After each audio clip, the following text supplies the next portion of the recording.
A long time ago, when the Earth came into existence, the mana that made up the world was too ponderous to hold its shape, and merely swirled in a muddy mass of chaos. Then the first of the gods appeared and said, "Let there be Earth." The mana solidified, becoming the ground, and the mana overhead thinned and became the sky.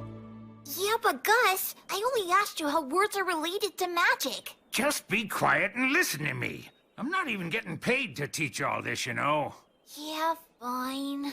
The Creator God made the sun and moon, and separated the land from the sea. Fire, wind, and trees came next, followed by other gods as well as humans. Gus the Ghost is a little eccentric, and he can be overbearing at times. But he's smarter than anyone else, and he teaches me a whole lot. All the words and symbols that the Creator God used, what we now call writing, are referred to as the words of creation. These words, whether they're spoken or written down, all possess very profound power. Power? That's right.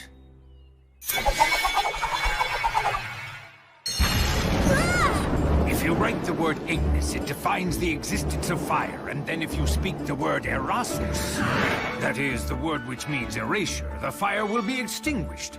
And that's what magic is. The power of words. Magic.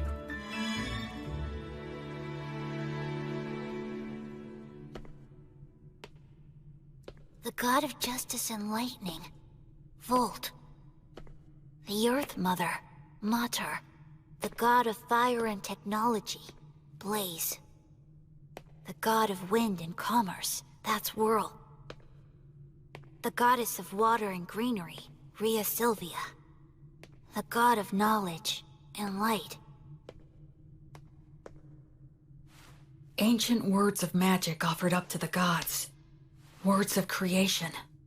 Oh, I get it. Parts of the inscription are scratched out so the word's powers won't activate. Gracefield.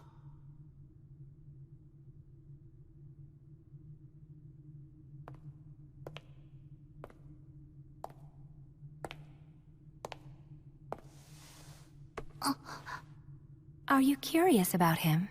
Yeah, well, sort of. That's Gracefield, the god of light who governs the cycle of death and rebirth. He's the child of the lightning god Volt and the Earth Mother Mater. You worship the Earth Mother Mater, don't you? Yes, you've got it right. She's the god of child-rearing and the bounties of the earth. Of the 6 principal gods, she's particularly revered by people in rural areas. So when you do your daily prayers, the Earth Mother is the goddess you pray to, right? Mary? What do you say we head back and have dinner now? Sound good? Yeah! Huh? Oh. Blood! Oh, wow, that's a really nice boar! Oh, you're gonna get some tasty meat up with this guy today, Will. Thank you so much! Hey, that kind of hurts. Wow, looks tasty. Go on, eat up. Don't worry, I will. It's so good. Thanks so much for the food, Blood. You too, Mary. Yes, gratitude is good. After you grow a little bigger, I'll teach you how to go and hunt for yourself, too. What? Hunt? Hunting teaches you all kinds of valuable lessons, although you're gonna have to get used to taking lives. What's wrong? Are you losing your nerve? Stop it! He's still too young for that. She's right. Huh? He needs to learn the basics before that. But I must say I'm impressed. I can't believe he's only 3 and he's already learned to read and write. He just might be as much of a genius as I am. I don't think it could hurt to teach him some magic. Hey, come on, give us a break. What if he becomes an old miser with an oversized brain like Blood the skeleton looks scary, and he can seem out of control. But he always keeps things lively and friendly. What do you mean? What's with the crack about the oversized? Hey, Mary. What's wrong with strengthening the bond? About this bread, just when do you bake it? That's a secret. Huh? The 3 of them keep a lot of secrets. Like why they live here, and why there are no other humans here except for me. From the time I was born, I've never met anyone else but the 3 of them. But the biggest secret is, why are they undead? There are so many things I want to ask them, but I can't. Because I'm keeping a secret from them myself. That secret is...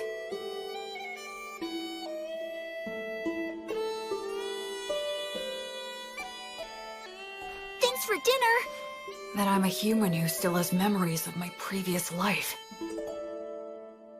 My memories are vague and murky, and I can't get them into sharp focus.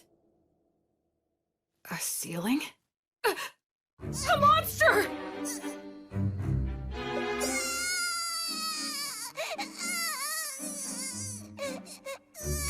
A mummy? A ghost?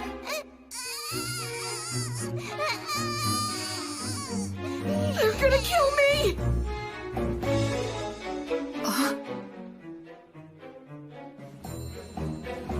What?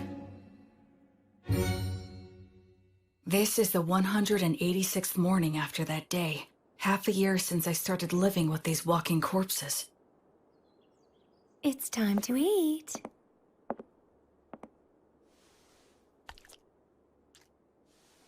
What a good boy you are, Will. Oh, are you feeling full already? I can't speak it very well, but I can generally understand the language that they speak now. Shall we go take a little walk outside today? Outside? I've never been outside before. She smells like incense. I wonder what it's like outside the temple.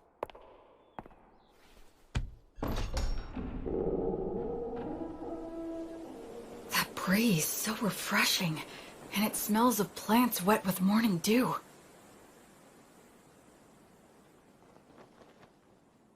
Isn't it beautiful out here, Will? It really is beautiful. There, it's all right. There's nothing to be afraid of. At first, I thought I'd fallen down into hell. After living such a hopelessly vague and empty life, such a punishment wouldn't have been a surprise. No, I'm wrong. This is no punishment. It must be the grace of God.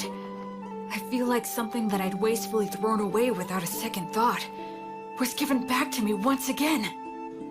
Oh, Will, my sweet, tender little boy. This time, I'm truly going to live. I'm going to live in this world.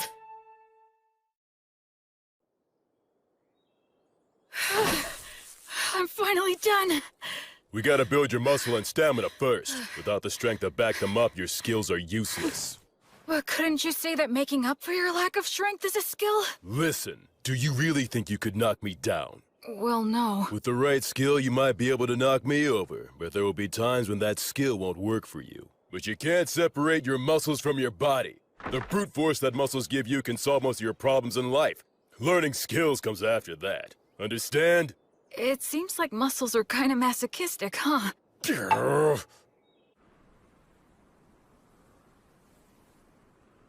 Flamo Ignis! Ah! Erasus! Fool, your pronunciation's imprecise. Given your talent, you really need to learn to control your accuracy, or you'll kill yourself.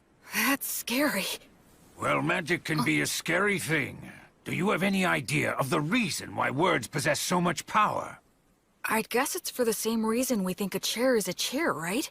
Indeed. After all, when we see a wooden stool that has 4 legs, no matter what color it might be or whatever kind of wood that it's made of, we don't even think of calling it something like 4 sticks in a round slab, and we wouldn't call it a table. We just instinctively categorize it under the chair label. So in short, what that means is that words are what define and differentiate the way things are. Of course, I'm just repeating what someone told me. Huh, you know, Will, it seems you might actually be a genius after all.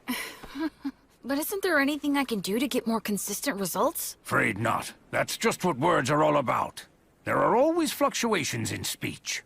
No one is able to say a word in exactly the same way twice. The only answer is to let your instincts determine the ideal level. Instincts, but...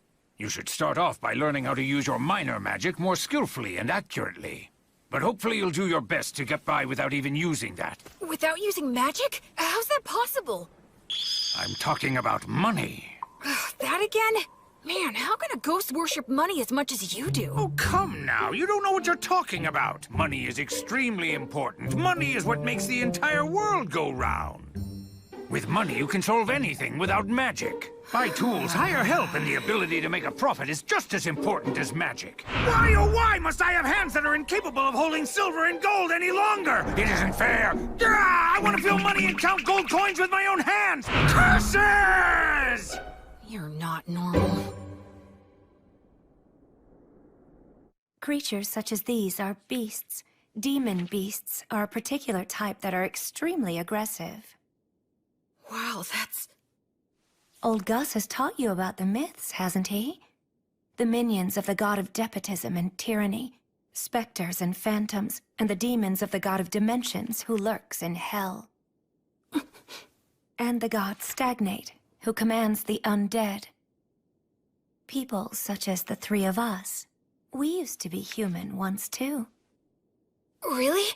Is that true? Yes. When we all died, we clung to strong emotions that led us to a pact with the god of the undead. So we're considered traitors to the virtuous gods. Mary... I'm sorry for talking about this. It must seem very strange to you. Hey, Mary, tell me something. Do you think I should get stronger? Well, it would certainly put me more at ease if you did.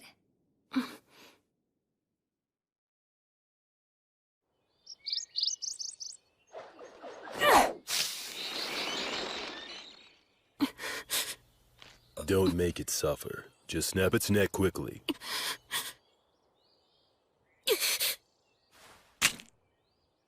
Can't get used to it, huh? I don't like killing. Am I just being naive? Hey, I don't like it either. Huh? I don't like taking lives, whether it's a birds or humans. But these guys provide necessary sustenance to keep you alive. In life or death situations, you need to put your feelings aside and just go for the kill reflexively. That's what it means to be a warrior. In battle, it determines whether you live or die. Okay, now let's bring down a few more. Blood really is a lot like a father to me. You're almost 8 years old now. I think it's time you started some real-life combat training. Huh? It's bad enough when you stop just before hitting me. With your strength, if I take a hit from you, I'll be dead! I'm nothing but bones now. You'll be just fine. Probably. Probably? That's the whole reason why I said you can use the magic you've been learning from the old man. Go on ahead. Simply do as I taught you. That's right. Do it well and you could actually land a hit on me. Hey! Don't cry that I'm playing dirty. The battle has begun! Acceleratio! Flare! Oleum! Cadere Uranium! Not too shabby! Move, you fool! Distance yourself!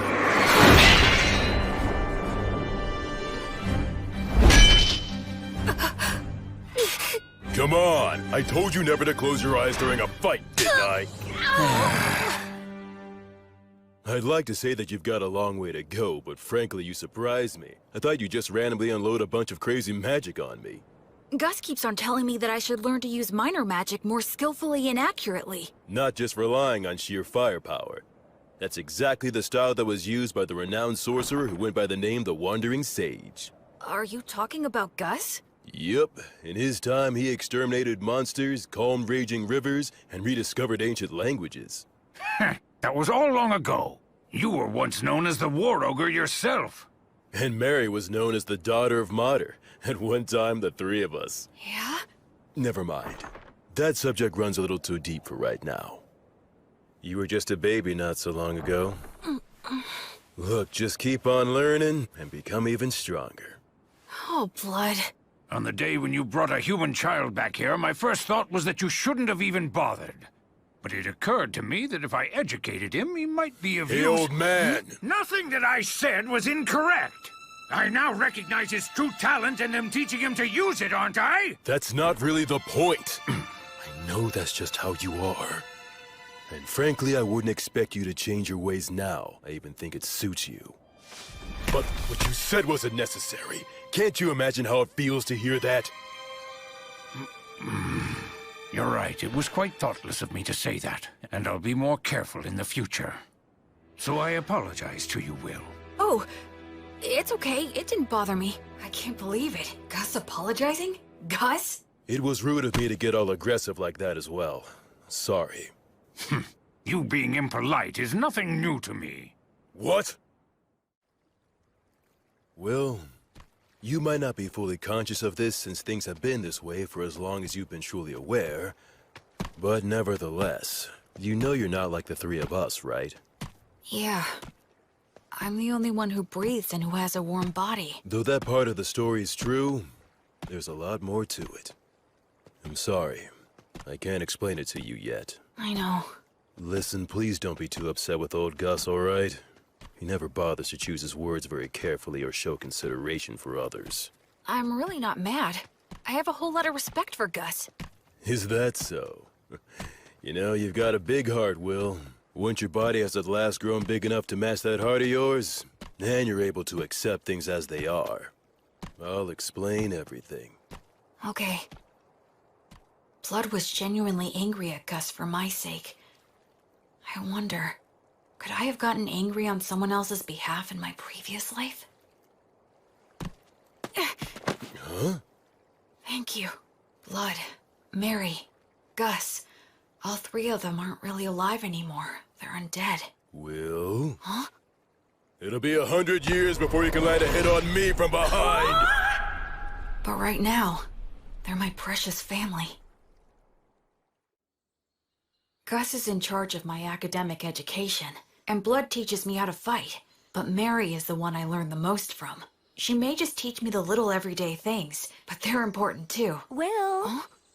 can you take care of things here? Oh, it's almost time for your prayer, isn't it? Yes. A few times a day, Mary sequesters herself inside the temple dome. I've been told that I'm not allowed to go into the dome while she's in there. All right, it's time for your physical education. I can't even lift my arms. Mary? The bread? Why is she carrying it out of the temple? About this bread, just when do you bake it? That's a secret.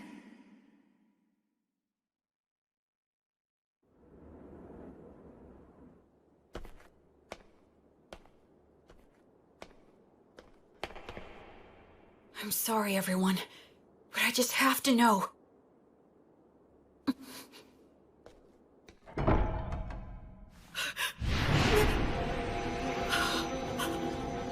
No, I don't want to feel that again. I don't want to lose anyone again.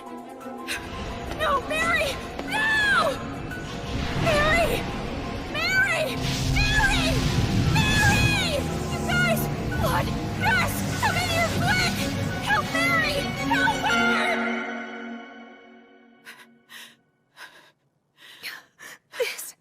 This is entirely my fault. I kept it a secret from him, and... I'm sorry. I was careless. All those times we told him to be careful. Will his arms heal? Thankfully, his fingers didn't adhere to each other, but scarring is likely to be unavoidable. Mary... Will, I'm so sorry. It's my... No, it's not. It's my fault for prying. So don't apologize. I'm just glad that you're all right now. Oh, Will. The smell of incense that surrounds Mary always calms me. Why'd you try to look in on her? I just got curious. I thought that I finally might be able to find some kind of hint about what you guys have been hiding from me. I told you I'd explain someday. Blood! Be quiet, Mary!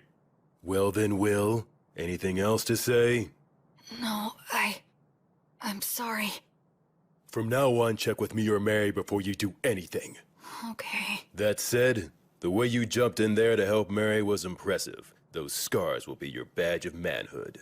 Well, I am your student. But all that got you was unnecessarily wounded. Still, out of respect for your lack of fear toward the fire, I'll teach you this. That bread is a gift from the Earth Mother, Mater. It's essentially the goddess's divine protection, her blessing. You can call it whatever you like. Then why were you on fire? Because I betrayed her, the fire is simply a consequence that I must suffer. The god of death, Stagnate, with whom I formed a contract, is the enemy of the Earth Mother Mater. In fact, all three of us formed a contract with him, so just coming in contact with her divine presence causes us to burn. That's sad. I don't expect to be forgiven. Why do you still pray to her? Is it just for my sake? Oh no, Will. It's not. I had been praying to the Earth Mother every morning and evening long before I ever met you. That's my daily ritual. Doesn't it hurt? Of course it does. So much that I could cry. Mary. But even though I've betrayed her, and that is her retribution, I must endure the pain. I shall still continue to revere the Earth Mother. Mater never says anything to me, but every single day, she blesses me with bread for you. That alone is more than enough of a saving grace for me. I'm so sorry I didn't tell you, but I certainly hope that you'll continue to eat the bread that's provided for you. Yes, of course I will. But also, I'd like to ask you a favor. What is it? From now on, I wish you'd let me pray with you.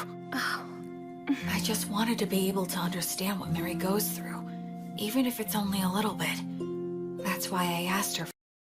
The original creation was destroyed by the evil gods that it had brought into existence. It was then that the infamous Age of War among the gods began. The giant statues in the temple are of the virtuous gods, right? That's exactly what they are, to a human.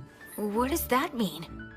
Among the legends told since ancient times, there is a battle between the lightning god Volt, the king of the gods who governs order and judgment, and his elder brother, the war god Iltreat. The elder brother had the advantage in the beginning, but Volt, with the divine protection of his wife, the Earth Mother Mater, banished the war god to the depths of the earth. The war god continues to lurk within the earth today, vigilantly plotting his revenge. There are other similar stories, but all of them take the same general shape. Now, what are your thoughts? Isn't that story just a fable? You think?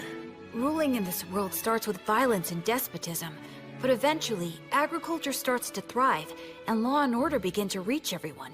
But over time, that can also lead to violent overthrows, or something like that.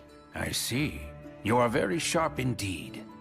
Volt, the god of order and judgment, is a virtuous god.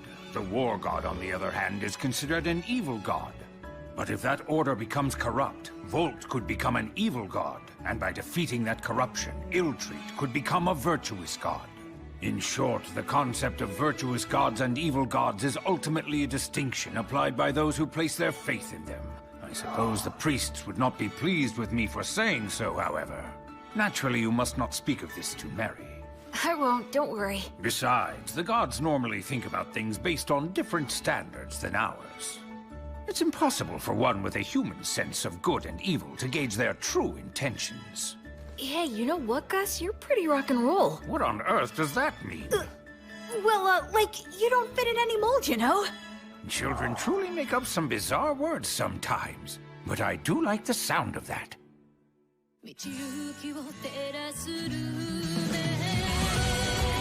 Insignificant self to the gods. And then dive in deep, as far as I can.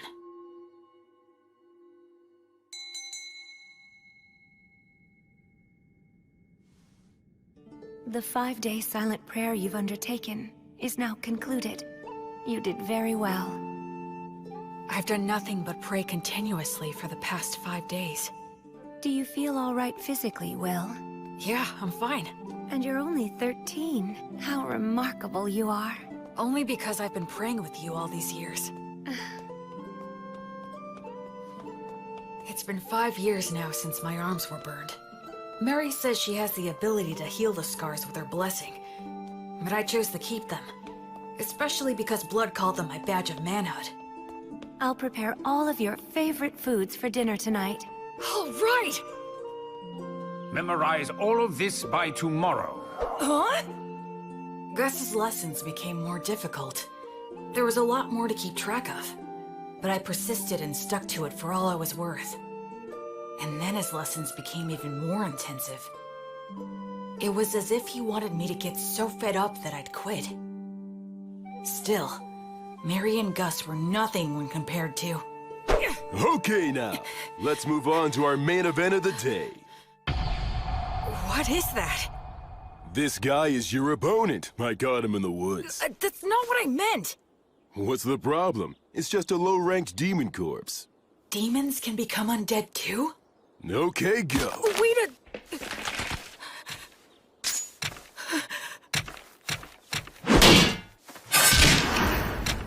I got him!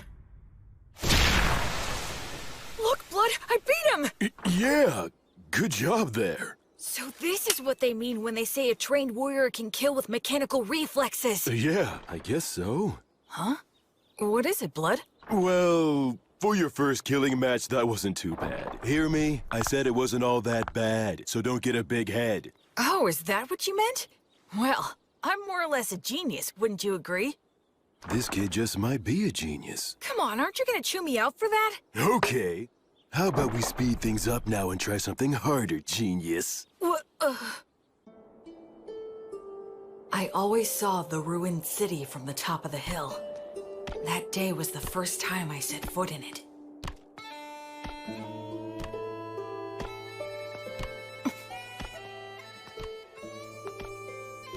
I didn't know there were passages like this underground. Yes, humans and dwarves used to inhabit this place. Their blacksmith helped me out a lot. But now it's solely a danger zone that's filled with mindless wandering undead. That's why we never allowed you to enter here before. This spot should be good. You've got your stuff with you, right? Yeah. The shield, sword, jerky, bread, and water skin. Those things will be everything to you. Okay? Now escape from here. Huh? I'll be waiting for you outside. Don't you die now. Wait a minute, Blood! He can't be serious! Lumen! Blood? The exit is this way, right? But what was it that Blood just said a minute ago? This place is... But of course...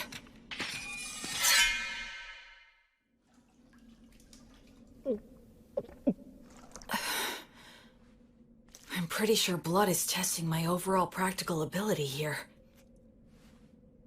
I didn't know being alone could make me feel so empty and anxious. I'd forgotten about that fact, even though I'd spent all of my previous life alone. Ever since I came here, I've had either Blood or Mary always there by my side. In this world, people reach adulthood at 15, so I'll be striking out on my own soon.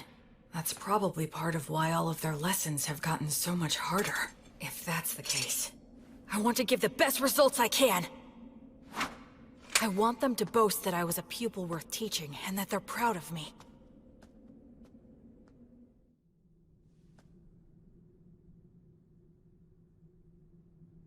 That's probably an undead Vroskus demon wandering around. They can use the words. They're stronger than any opponent I've faced. Should I stay hidden and slip past it, or go another route? Think, what would Blood do?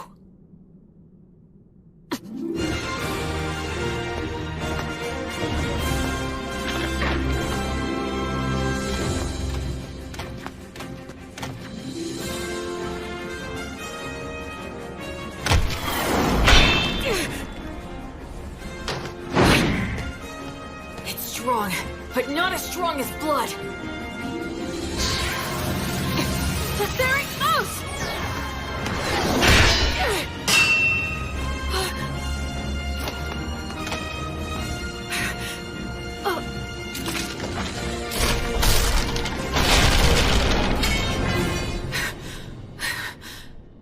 Oh no, this is not the place to be stuck without a weapon.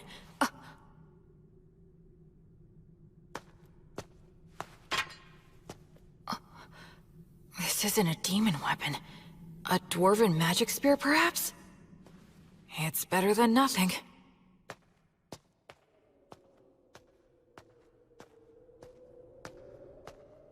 I can feel a big draft in here.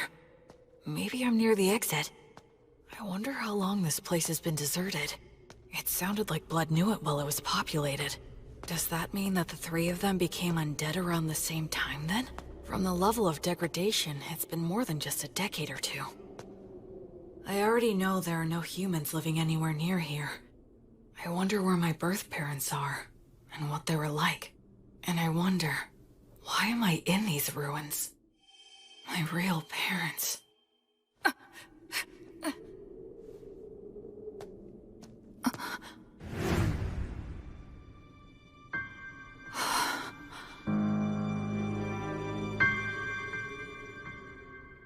Gus?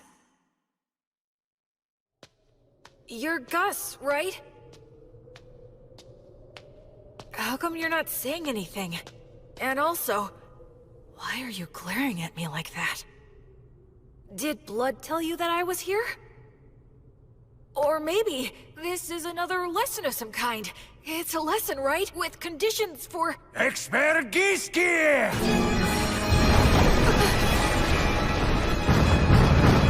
A golem?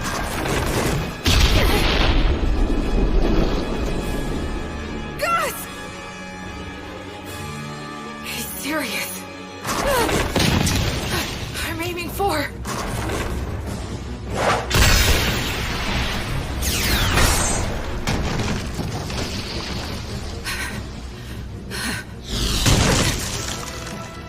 Stone Blast can carry that much force?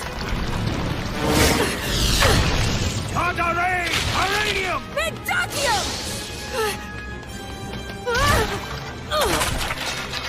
Grace magic? Since when could... His projection magic is way too quick! A double cast? Groby Goose! Mendakium! Somnus! Mendakium! Why? Gus, why? Expergiski! A triple cast? I'm gonna be killed by one of my own parents and I don't even know why! This can't be real! No! No! No, no, no! I don't want that! I don't want to die! How can I... Alright! This spear should work on a ghost like Gus! He's the one who tried to kill me first! So no one can complain if I kill him! Pierce! Pierce! Pierce him! Kill him!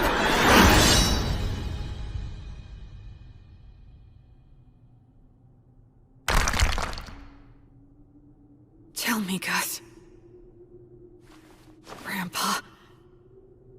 If you really have to kill me, there must be some reason you're being forced to do it, right? I know you wouldn't do this if you didn't have a valid reason.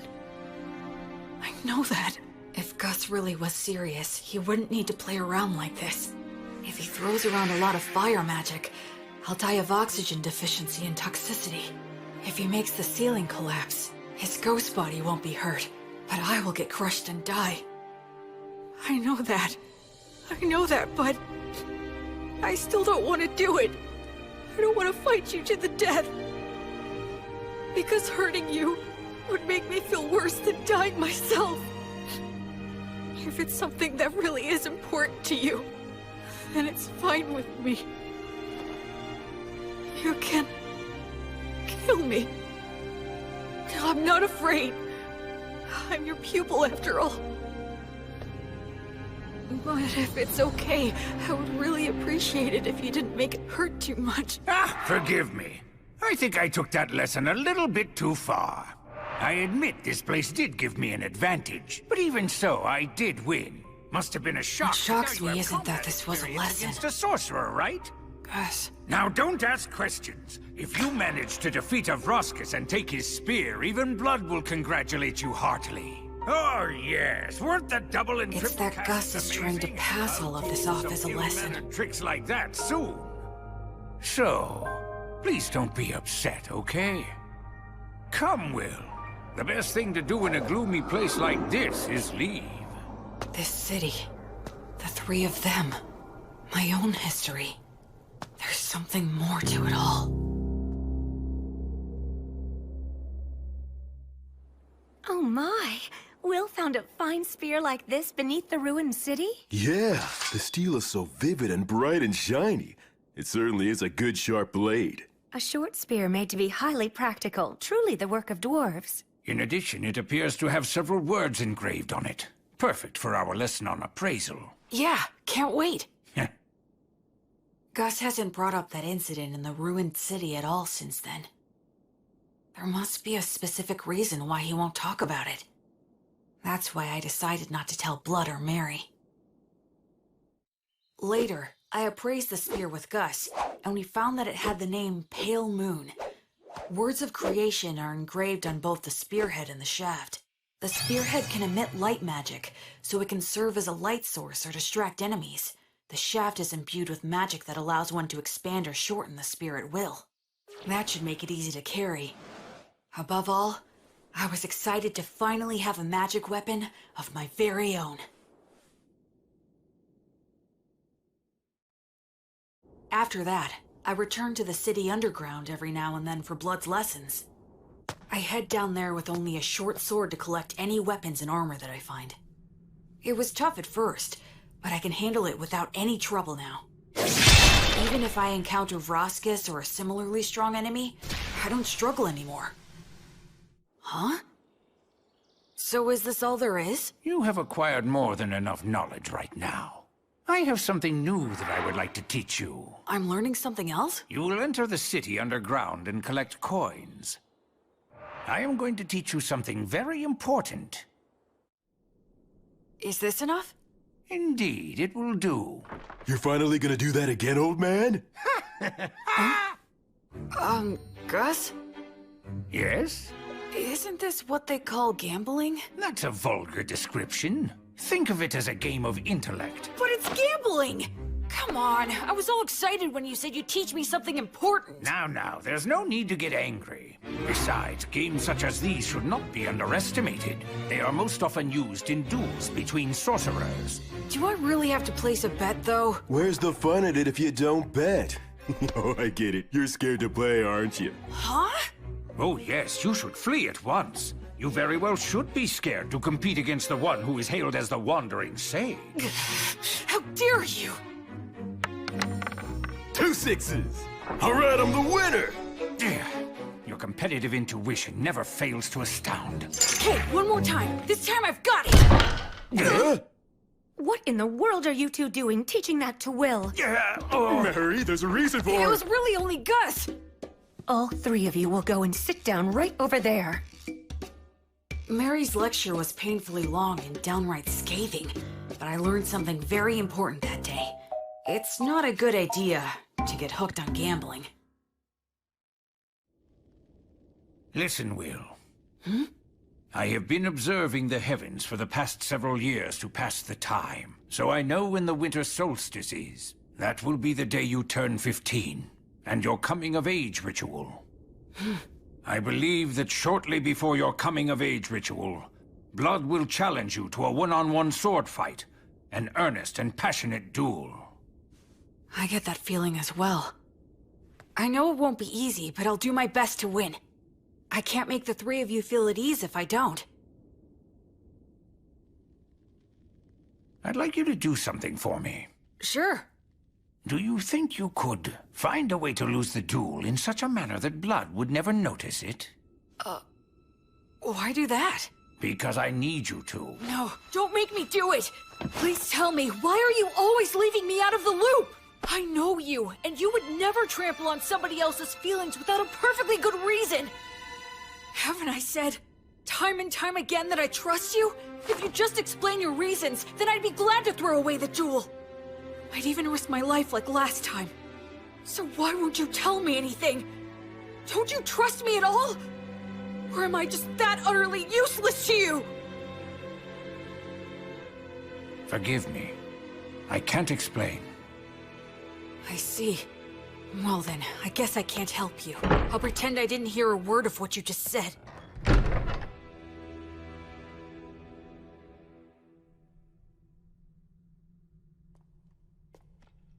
In your coming-of-age ritual, you will need to swear an oath to one of the gods and decide which one will be your guardian deity. Will? Is something wrong? No, nothing. Anyway, which of the gods do you recommend? The one that is the most widely followed is the god of justice and order, the lightning god, Volt. But you worship the Earth Mother Mater. Blood worships Blaze, the god of fire and smithing, and Gus worships the wind god Whirl, right? That's right, and what you swear to them is very important. I swore to Blaze that I would train every day and try to grow stronger. I swore to Mater that I would live in such a way that would honor and preserve her will. How about Gus? There is a god of knowledge that exists, but he says he swore to the wind god that he would do as he pleased, that he'd just go out and enjoy life. He hates being bound by anything, frankly. I wonder if he really is enjoying his life. Sometimes being very smart can also make you rather transparent. I'd say that goes for both you and Gus. When you swear an oath to a god, that earns you some divine protection, correct? Yeah, the stronger your vow, the easier it is to earn it. But they also say that you will be destined to experience many hardships in exchange. So don't swear your oath hastily in the heat of the moment. As they say, either you become a hero, or you die. An oath, huh?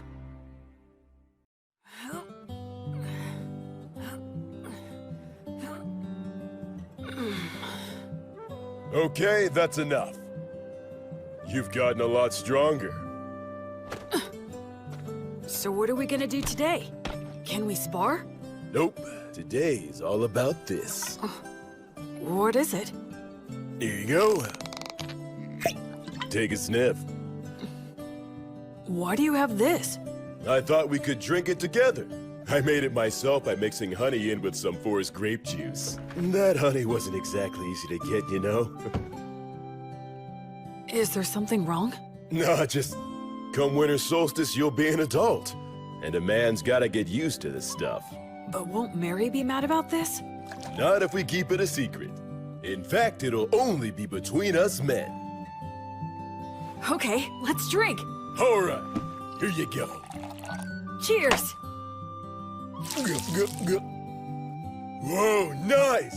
That's delicious! Even better, I get to drink it with you. Yeah, it's good.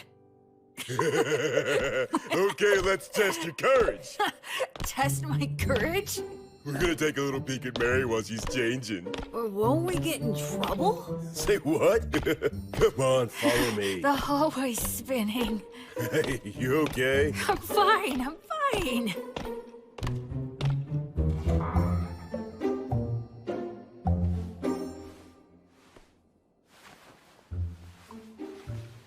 I can erase my presence easily. This'll be a piece of cake. Wait, you idiot! Who goes there? Oh, crap! Blood. What's the meaning of... Oh, you really stink. My goodness, what did you make Will drink? Oh, well, it was just... we were just gonna have a little peek while you changed. What? What do you think you're doing, you idiot?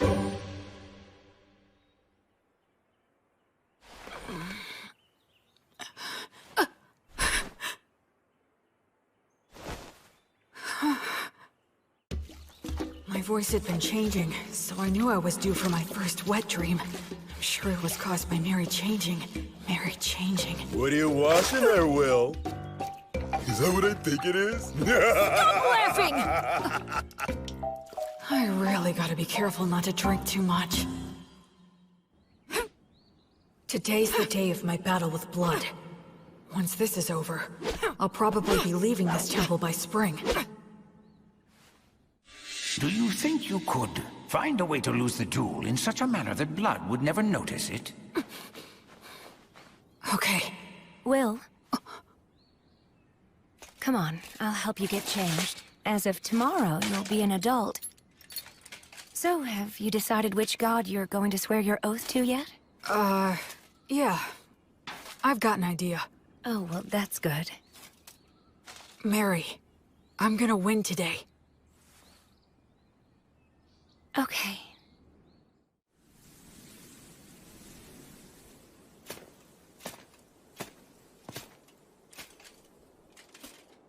Where's Gus?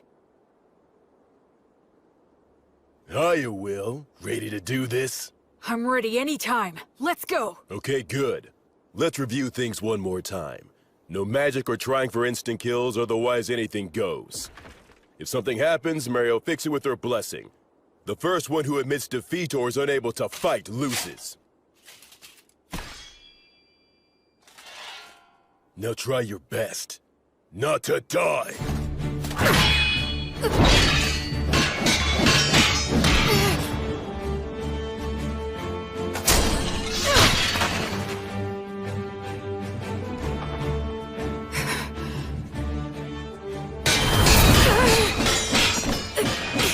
He's like a storm. If I take just one solid hit, I'll be out of the fight!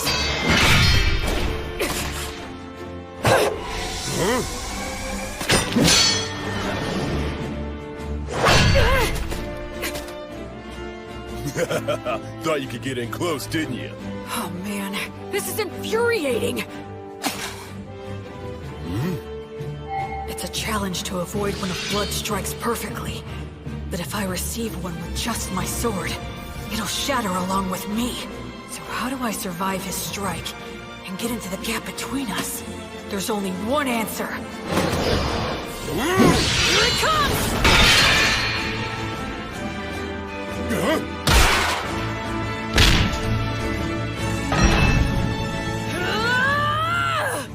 Will.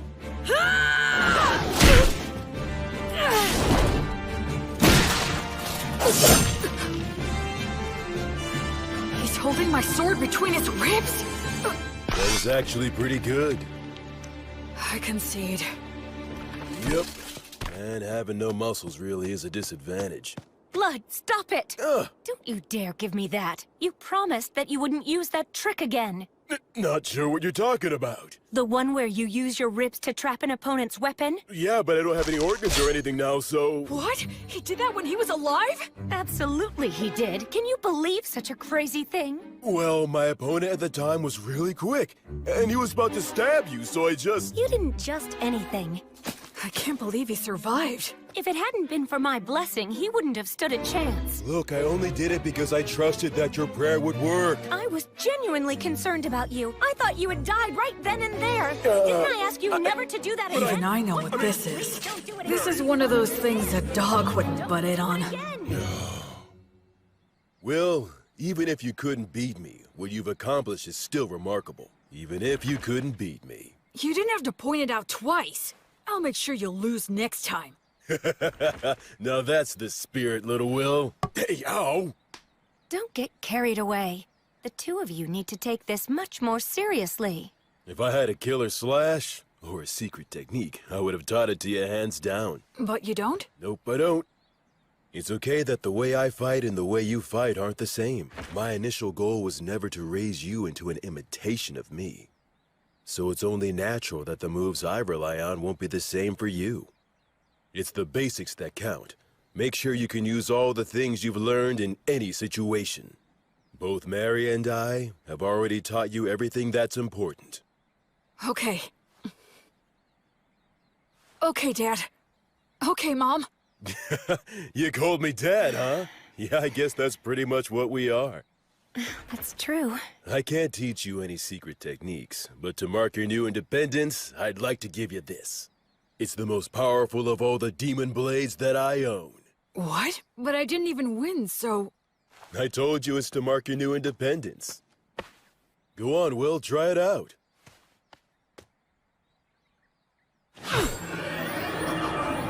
It's called Overeater, and it ranks at the very highest level of demon blades. It can even cut down one of the god's echoes, so long as it can reach them.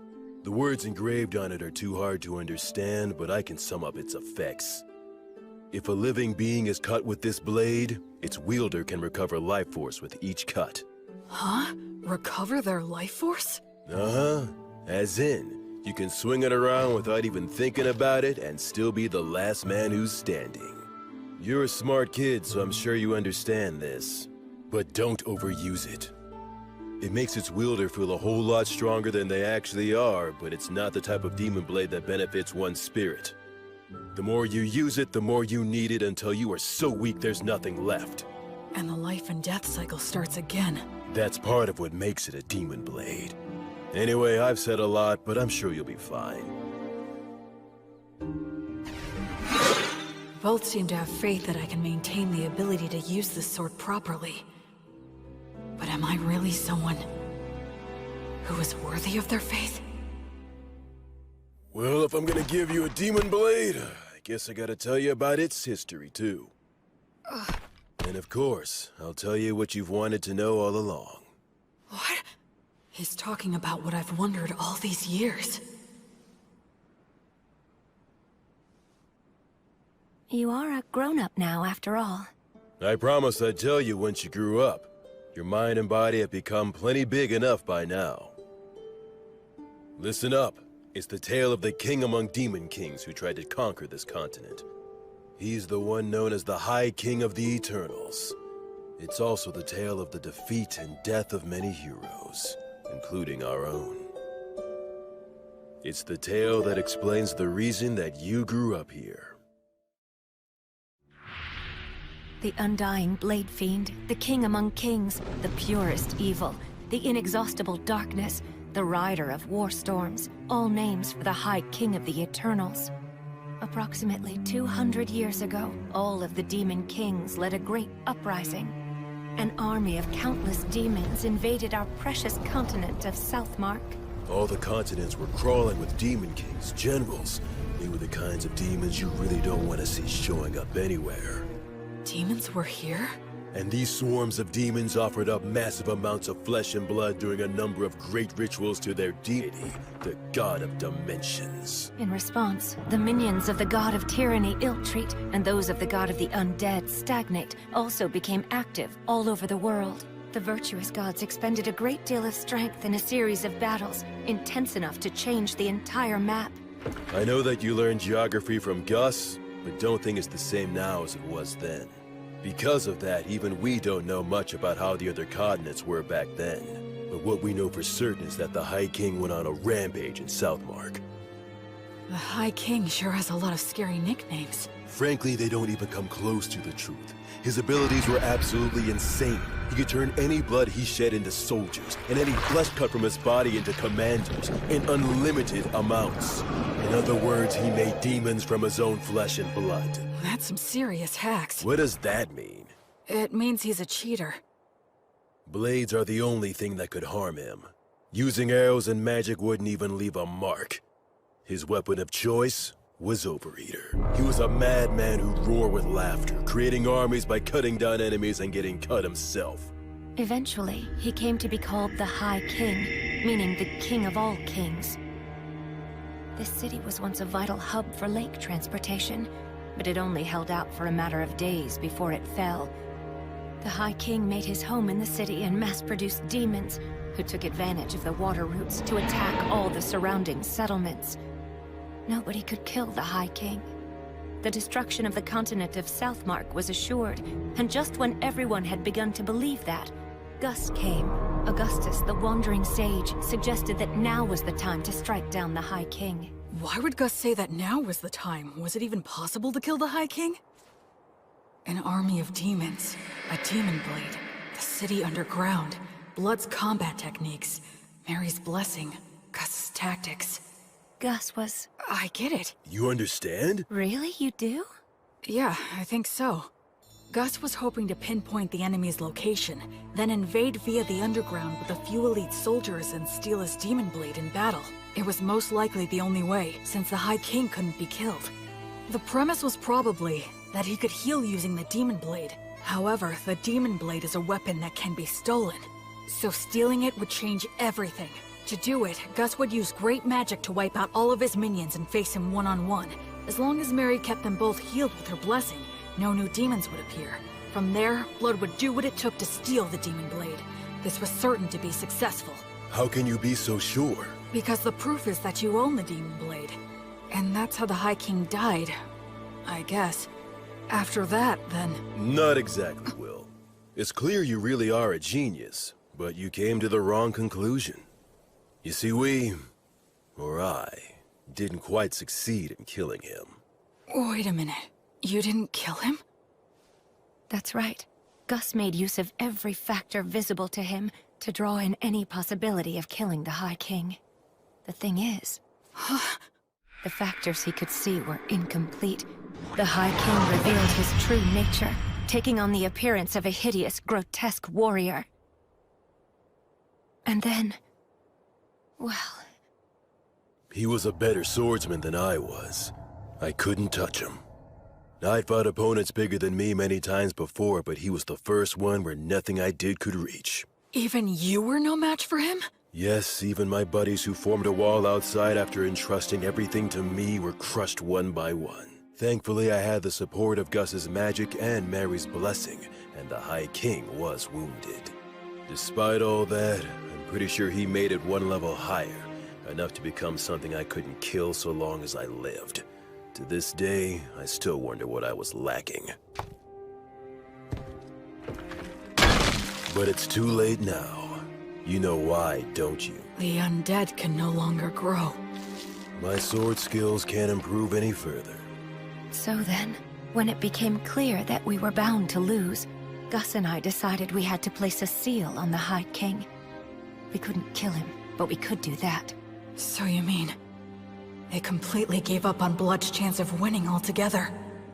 Thankfully, the technique worked, and the High King was sealed deep beneath this land. In other words, unfortunately, in the very end, we couldn't fully believe in blood. And then... Mary? And then, an echo of Stagnate descended down on us. What? But an echo is a body double of a god, isn't it? So then why would... The evil gods act individually, each following their own principles. They'll cooperate if it's in all parties' best interests, but the opposite is also true. I guess that Stagnate wasn't too happy with any of it. The High King was a monster that could slay a god's echo using Overeater. He thought it would be better for him if the High King was sealed, so that's the reason he offered us a deal. You three are exceptionally gifted, so become undead and fight on my side, he said. But that is... If we agreed, he would get rid of the demons in this city, and after that, we could just watch over the seal as we pleased in our immortal bodies. Stagnate couldn't bear to watch the tragedies of life and death, so he hoped to create an eternally stagnant world with no more tragedies by turning as many exceptional souls as he possibly could into the undead. And we had caught Stagnate's eye. Isn't it more accurate to say he set his eyes on us? He told us to choose, but there was no choice for us to make. We willingly accepted his hand.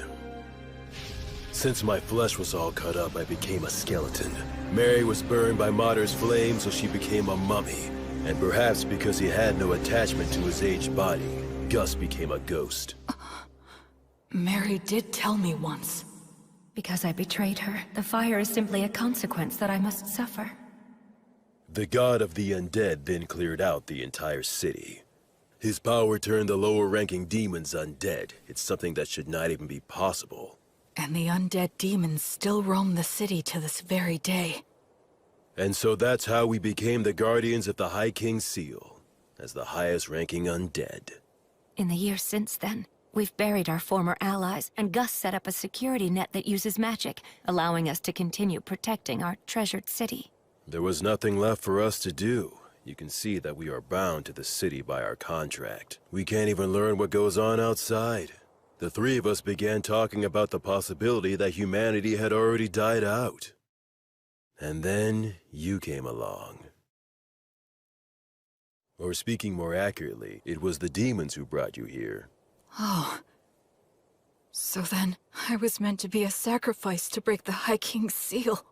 No wonder you couldn't tell me before. You couldn't bring yourselves to do it. Yes, as crude as he is, even Blood was careful about that. I can't believe you just called me crude. After the demons were defeated, we argued with Gus a little bit over what we should do with you. Argued? Gus made it known he was against it, but Blood and I decided to go ahead and raise you anyway. That's why Gus said that. On the day when you brought a human child back here, my first thought was that you shouldn't have even bothered. The fact that the demons were able to bring you here means that there must be a place outside that's inhabited by humans relatively close by. I'm sure you're imagining that the situation outside looks pretty grim right now, but if that's the case, you simply need to build the strength to bust through it, just like you already have been doing. So that's the story of why I'm here right now, huh?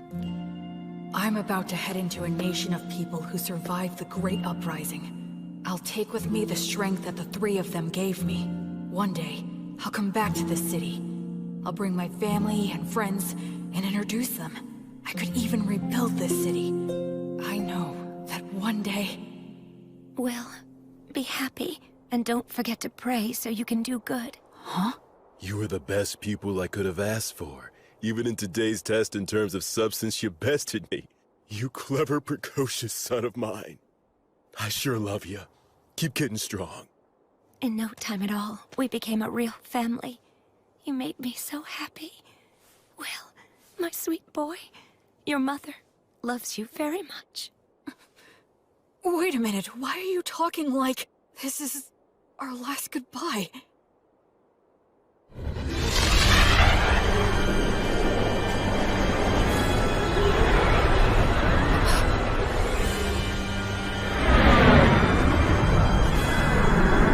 Have you said your farewells, heroes? Yeah.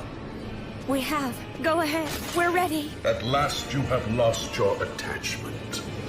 In accordance with our contract, place your souls in my hands right now.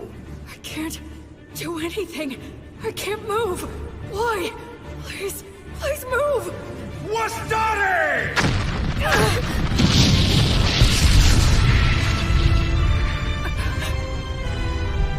Oh yes, there was a magic user left among you. Will, take Blood and Mary and get out of here. Don't you worry. I am determined to... Ligatur nodus obligatio! That's a huge amount of mana. You know all, Sage, and still you cannot resist. Conciliat sequitur! You retaliated so fast. Ostare! Alida mosaico! Pulsat pene! A quadruple cast? That's the ultimate magic. Normally cast by several people together. It'll reduce all to nothing. Aupernum tabernas! Regumque turres! Damnatio memoriae! Curse you, Sage.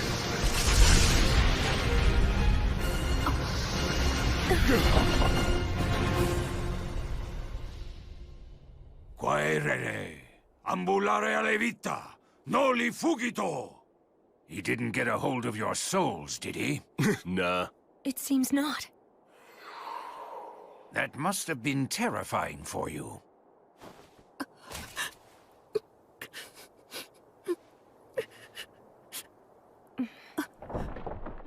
Sorry about that. It turned out exactly the way you were thinking it would. I was hoping that we could hold out until Will was ready to leave. Yes, but the two of you made your decision.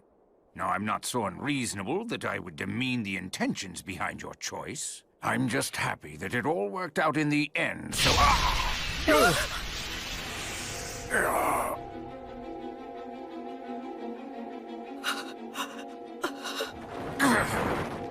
Old man!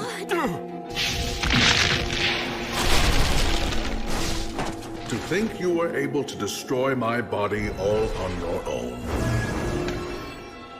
Had I not initially divided my strength into two bodies, I would have been really hindered for quite some time. I commend you.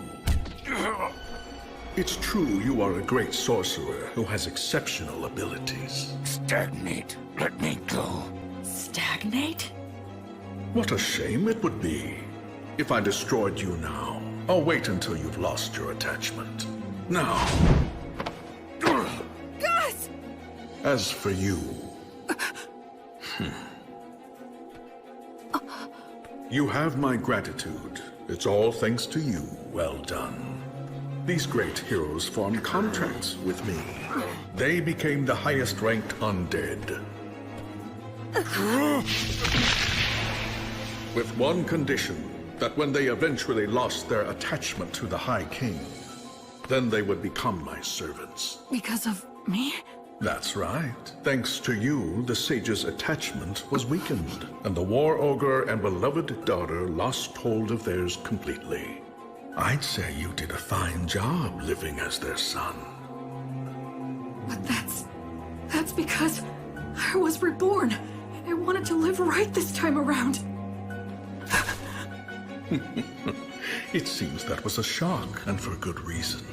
I have an idea. Why don't you come and join my army as well? Then you can continue to live harmoniously with your beloved family. But I won't force you to decide right now. Tomorrow's the winter solstice, on that loathsome day when the sun is at its very weakest.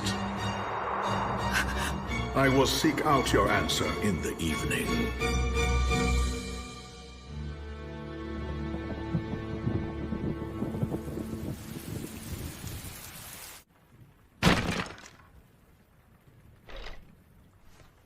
It was me.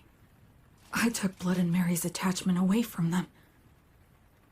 When Gus was against raising me as a baby, when he taught me excessive amounts of knowledge, when he tried to kill me, when he asked me to lose on purpose, it was all to stop the two of them from losing their attachment to the High King. Still, when Gus tried to kill me, I think he was conflicted. But I was living without a care, totally oblivious. I just sat comfortably on Gus's mental anguish and Blood and Mary's self-sacrifice. I was so excited to be living my life right this time. All I did for my parents was cause trouble. I didn't do anything in return for them, right up until they died. Why would it be different this time? They're gonna die because of me again. I've only caused trouble, and I've done nothing in return. Someone who dies in vain isn't going to be reborn any better. I'm sorry.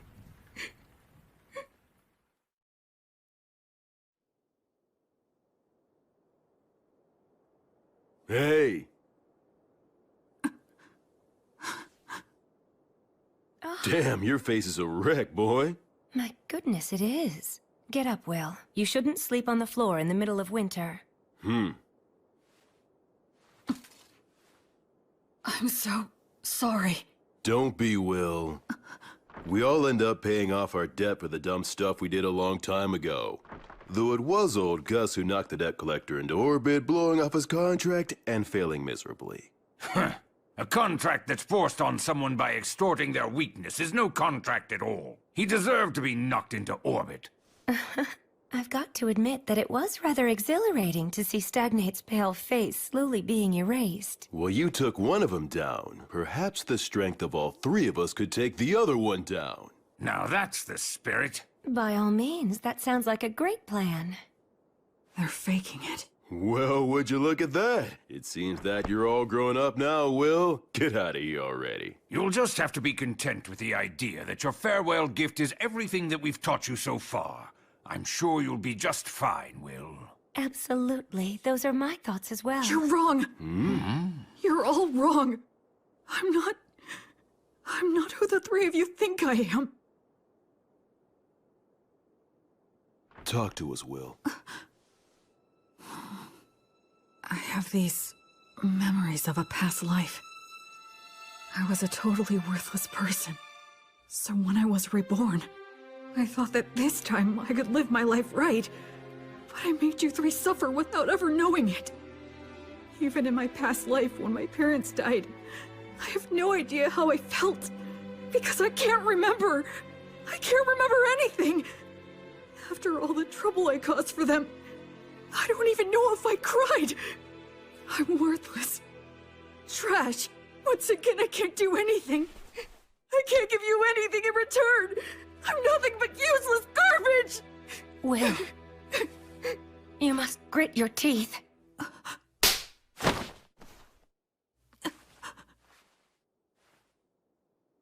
Mary. Speaking as your mother, I will not allow you to go on hurting yourself anymore. You say that you're garbage.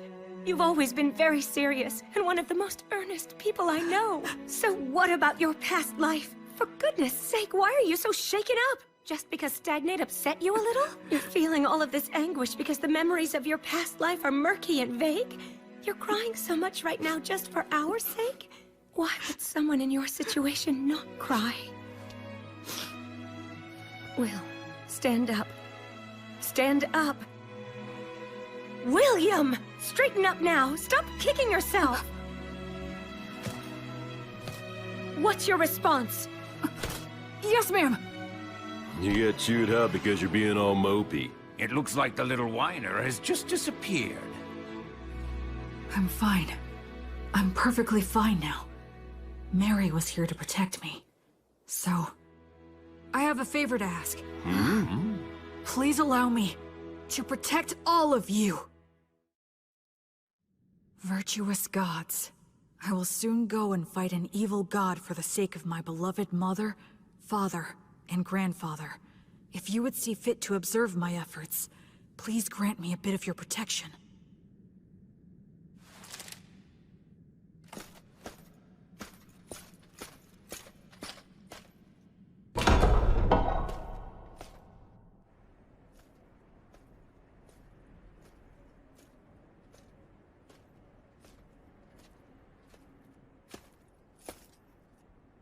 So, have you made up your mind? Yes, I have, Stagnate.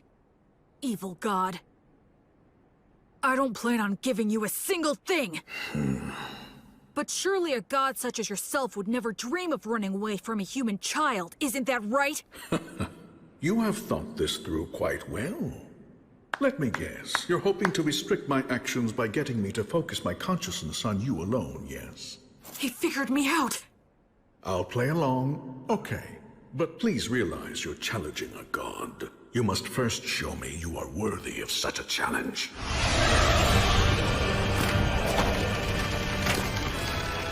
Can this be? Those three said when they became Guardians of the Seal, they buried all their allies who had been sacrificed. But where? It's obvious. Right here! I am the god of the undead. Undead god Stagnate. I lead an army of undead soldiers. Yeah? So what if you are? Then I'll just take them all on!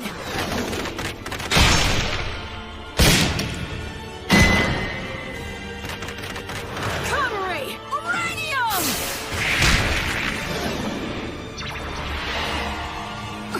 Acceleratio!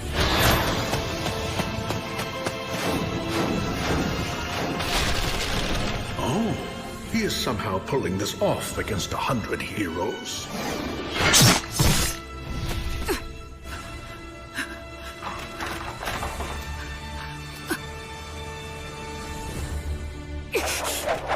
Hold! Well, well. I thought I'd be dealing with you and the three heroes. I'm impressed. Tell me, young man, what is your name? I'm Will. I see. I'm asking you again, Will. Won't you join me? I have taken a liking to you. Your strength, your backbone, everything about you is desirable. I would be happy to welcome you as a general in my undead army. What are you? If you make the choice to come with me, I will free your body from an unpleasant death. You will be able to live closely and harmoniously with your three family relations. There will be no goodbyes or sorrows. If we conquer this dimension, your relationship will last for all eternity. Isn't this world unfair? With its endless and absurd tragedies, I wish to overturn this harsh reality, to create an eternally kind world, free from the horrors and threat of death. I don't think he's lying. I can actually detect a sense of warmth in his words. Come over, Will. Enter a contract with me exactly as they did.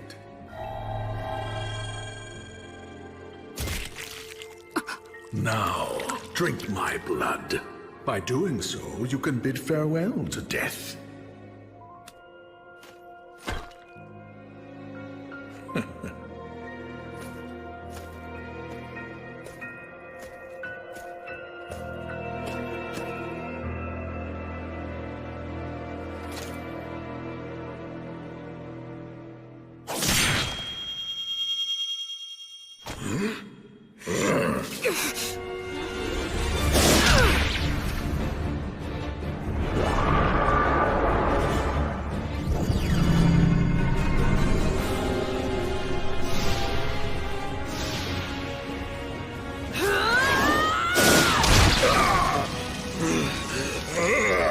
You're mine!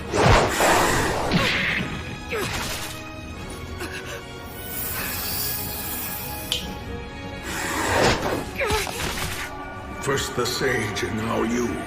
I truly cannot let my guard down when you're around.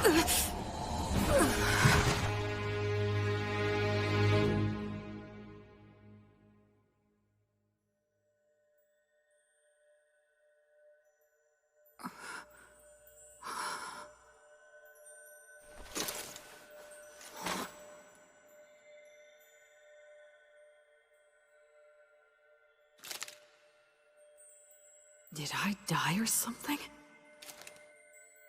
This place feels very familiar, as if I've walked through here before.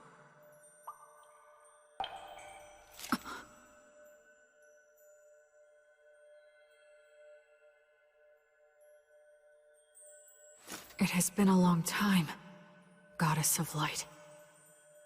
I'm starting to remember.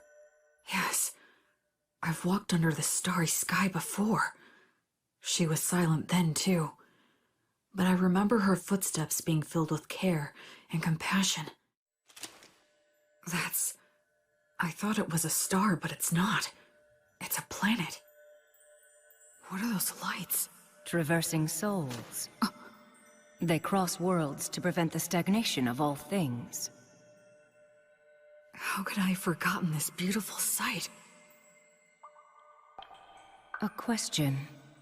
Okay. Why did you feel the need to reject Stagnate's invitation? 'Cause in my previous life, I was a shut-in. Whenever anything got me down, I didn't bother to get back up. It was a pathetic way for one to live. Except, there's one thing I realized. Being alive and not being dead aren't the same thing at all. I wasn't dead in my previous life, but that was about it. I didn't have the courage to do anything. Just the fact that I had to keep living was a burden.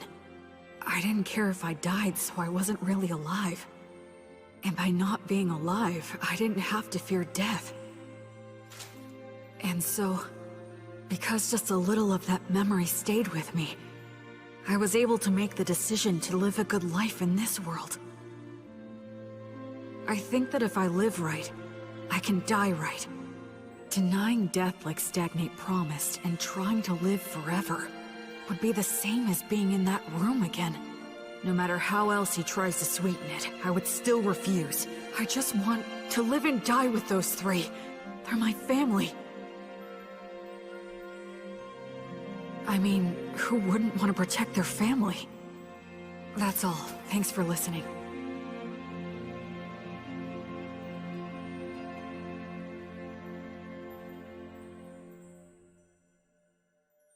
You are William, child of blood and Mary, a soul who has crossed worlds.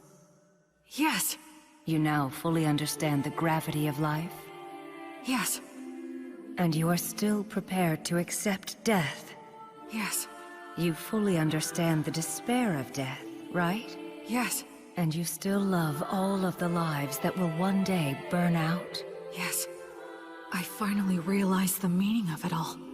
Thanks to your grace.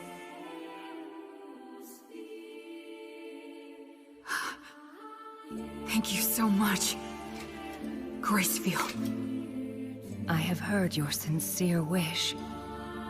William, so long as you do not forget your resolve, you've got what it takes. Wake now. Make your oath and we shall walk together until your life ends and I come to guide you once again. I shall be your guardian deity.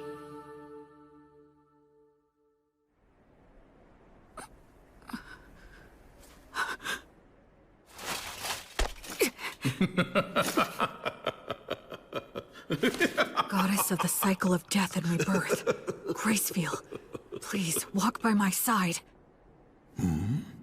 Citing a blessing, huh? What do you hope to get done with that? Such a vague technique is no match for my blood coursing through your... He has a stigma. This is the badge I earned when I learned Mary's prayer. My arms burned by divine fire. Now that I can see your body more closely, how many holy communions have you taken? Every day, Mary prayed to Mater for food to sustain me. Mary's daily prayers, her unyielding heart, will not bend to you! And I swear to you, my god, Yeah, the stronger your vow, the easier it is to earn it. But they also say that you will be destined to experience many hardships in exchange. I will offer up my life to you. I will be like your sword to banish evil, and like your hands to save the suffering. I swear it on the flame of Gracefield! You earned the protection of Gracefield? What a shame. A crying shame. I had so hoped that you would be joining my ranks. But since you have been taken in by her, I have no choice. God of the undead stagnate! I will defeat you and fulfill my oath! Unseasoned hero, die with your resolve undone. Kill him! It's okay. I know exactly what I need to do.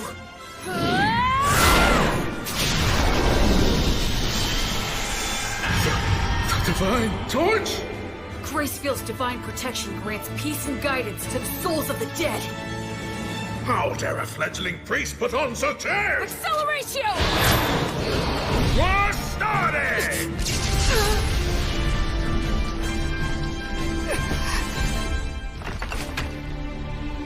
Where will he come from next? If he makes any careless moves, I'll leap straight at him and deal the finishing blow.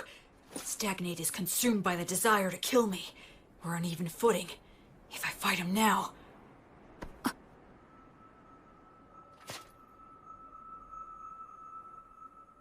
Was that some kind of warning? What about? What if it's possible he's not consumed with me at all? No, the temple! Acceleratio! It was all a bluff. He was pretending to be consumed by rage, and then threw up a cloud of dust. It's Blood and Mary that he's really after!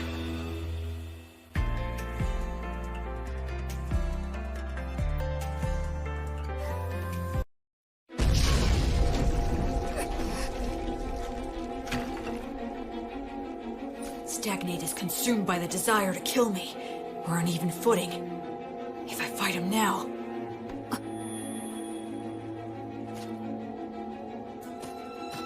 No! The temple! Acceleratio! It was all a bluff.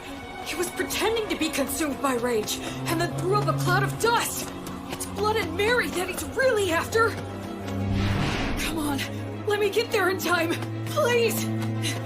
Acceleratio!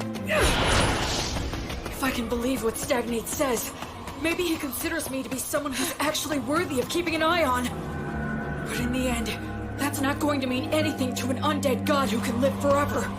His priority right now is getting to Blood and Mary, and then Gus.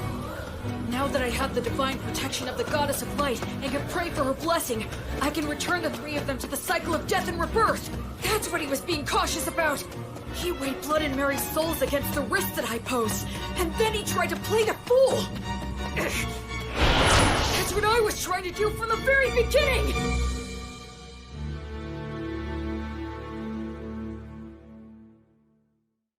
Mary! Blood!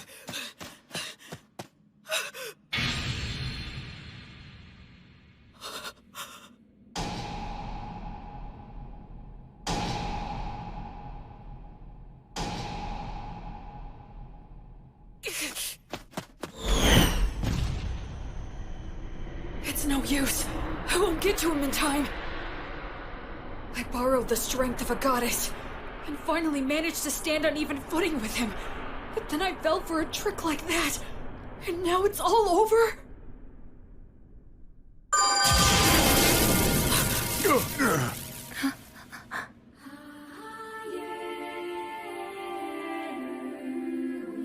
I don't remember seeing her before, but I guess...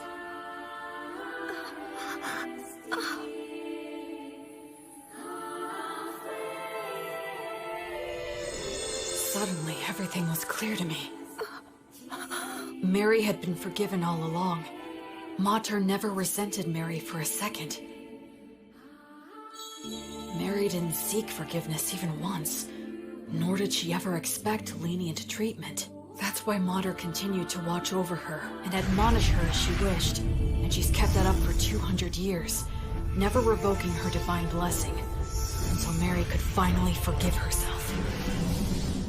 What mother wouldn't protect a daughter in danger, who's devoted her life to worshiping her?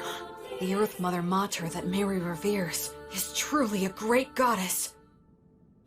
In this moment, Mater has granted me... Gracefield, Goddess of Light! Grant this soul peace and guidance! The Divine Torch guides souls into the cycle of death and rebirth, but it still can't completely defeat Stagnate. So what I need to do is... What? That's right. Since these two aren't resisting, the Divine Torch will guide them back to that cycle, which means... I have to protect them! Delay the cycle! Flourish the guidance!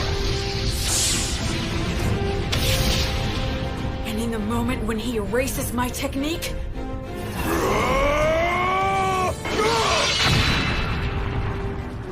Acceleratio! Basta! Passerayos! You should start off by learning how to use your minor magic more skillfully and accurately. An accelerating strike like that is far more Gus's style than some magic that would erase his existence!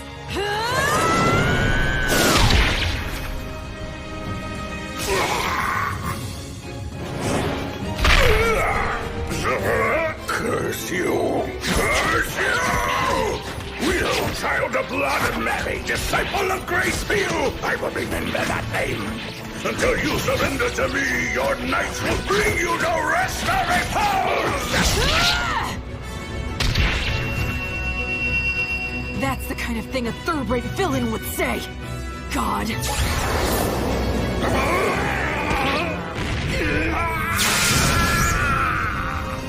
I swear on the light that is Gracefield, that I will never become like you. I will live right and die right.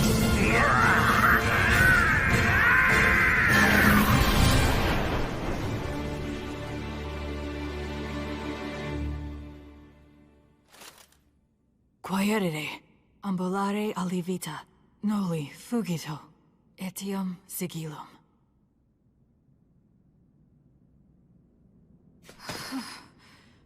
I was way too close. This Overeater blade that Blood gave me, then Gus mightily defeating the double of the Echo, as well as Mary's Earth Mother Mater buying me valuable time.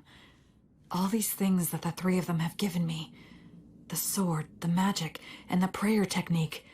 And most importantly, the part that's my essential core as a person. If I'd been without any one of them, I never would have stood a chance. It's all thanks to the goddess's divine protection. And the three of them. Will. I'm so glad. You're all right. Mary. Oh. You did great. Thanks, Blood. You might not share bloodlines, but you're still the child of Mary and Blood. It's only natural you could accomplish this. Yeah, I did it. I did it.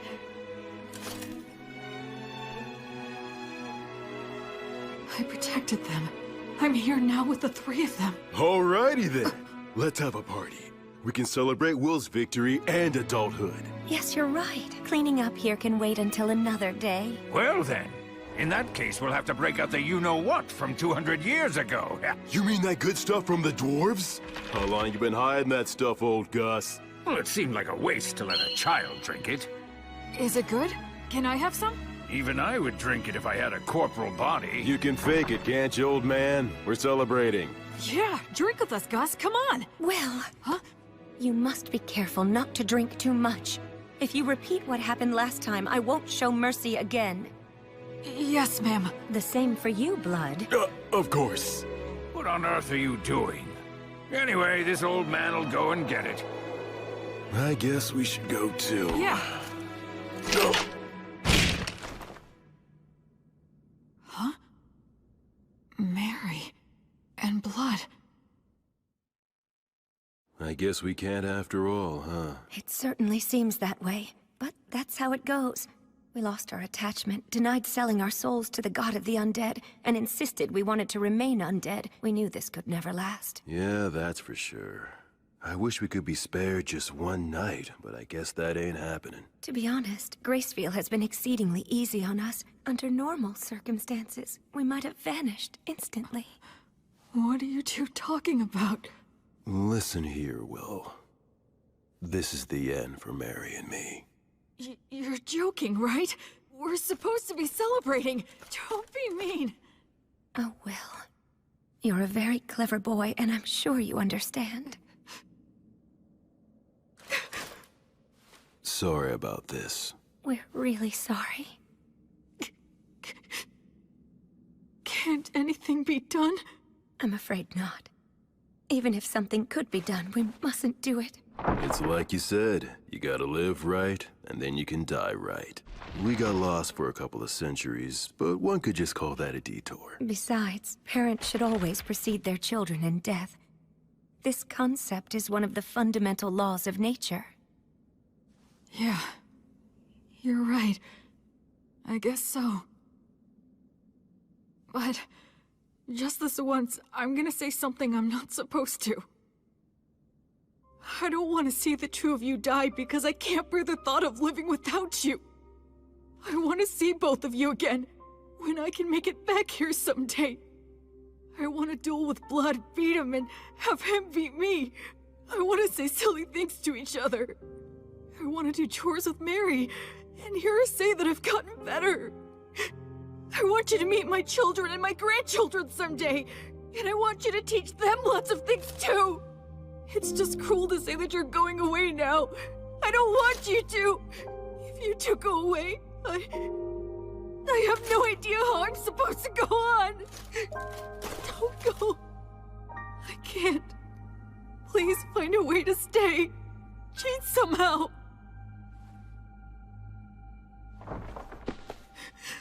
Hey, there's no need to be selfish now. Blood is right, Will. Be reasonable.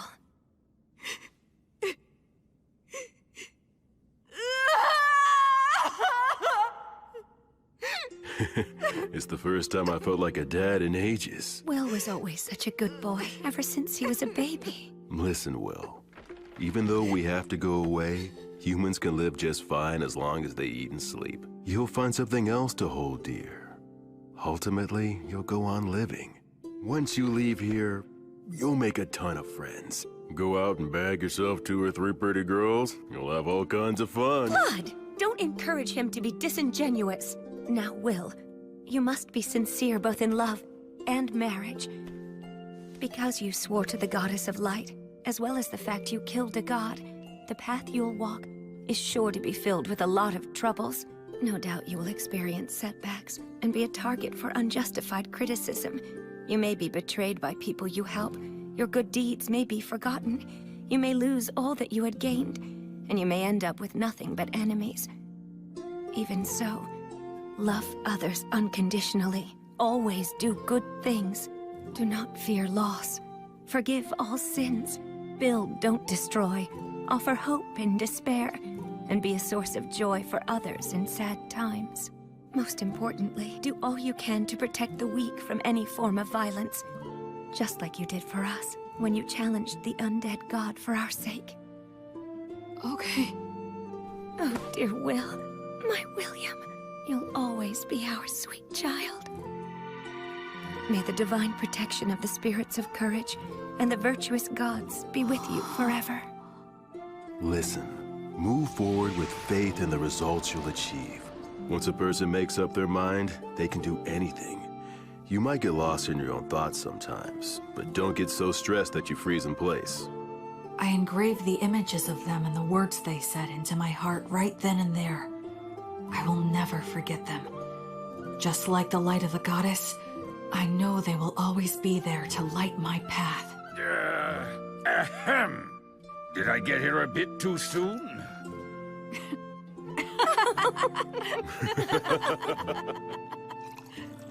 After that, we all celebrated my victory and my passage into adulthood.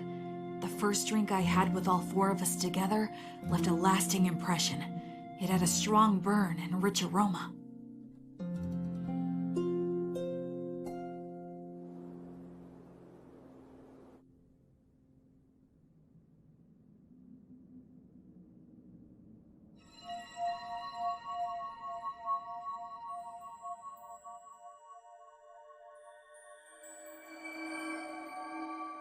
That day, the holy light guided my parents back into the cycle of death and rebirth.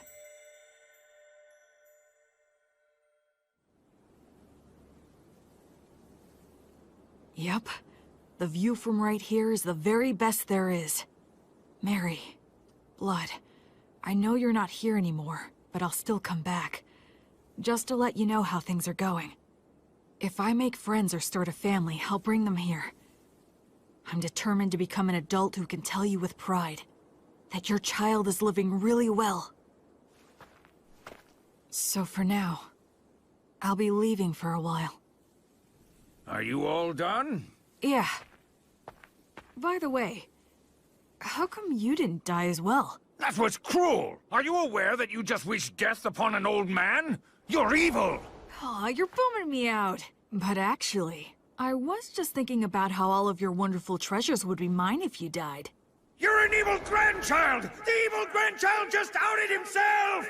Come on, I only meant that all the money you have no use for would finally have a good use. Know what I'm saying, Grandpa? Yes, fair enough. Fine, take it. Huh? What is all this? It's all my treasure. I'll lend it to you interest-free. Make it grow, you hear? But I mean... Stagnant money that never gets spent might as well be dead. I don't like stagnant money lying around, so you had better make good use of it. Gus. So I guess this is my last gift from Gus. Not that I'll be passing on, though, for a good 10 years. Huh? Well, you know, there is still the matter of guarding the High King's seal. I made a little deal last night with your goddess. She granted me permission to continue wandering this city for at least 10 more years, until the god of the undead regains his power. What? You heard me right. It seems that I've become something like Gracefield's errand boy. But then, what about Mary and Blood? As it turns out, they decided they didn't want that. They would only become more greedy and reluctant to end it. If given 10 years, they would want another 10, then another 10, and then to remain here at least until you pass on. They knew they would naturally desire this, so they consciously chose to die. Just like what you went through. You tried to appear strong when you were really crying and screaming on the inside. Granting a position for that greed to just one old man is quite enough. You really are rock and roll, Gus. What will you do with the seal in 10 years? It'll be up to you to figure that out, if you can. You're dumping that on me? It seems that the worship of Gracefield has gone out of style in the world outside. She had to use a great deal of strength recently, just intervening for us. So the future of the Goddess of Light will depend on your efforts for sure. I haven't even left and I have a ton more baggage, physical and mental. One of those hardships I'm destined to suffer. In any case, you're going to need some money. Go on and take it. Yeah, it seems like I'm gonna have a lot to do, so I'll accept it gratefully.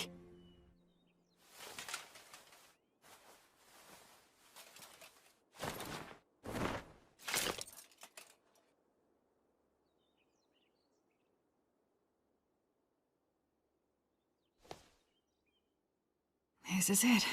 I'm leaving.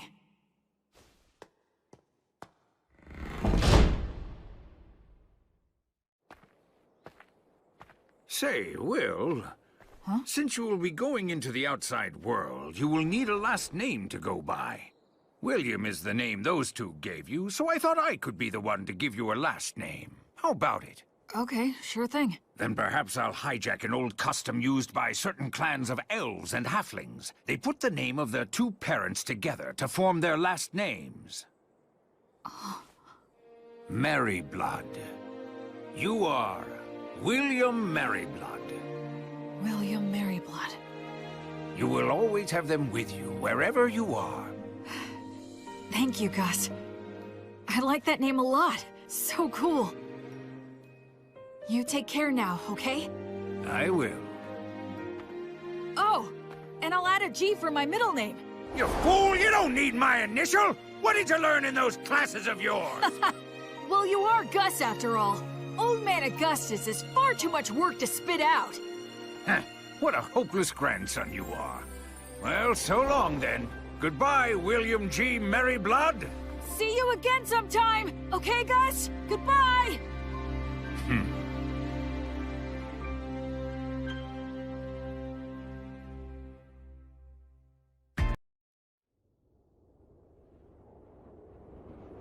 Hey, Fortress General! You doing good? It'd be perfectly natural for two warriors to introduce themselves, say a few words before facing off.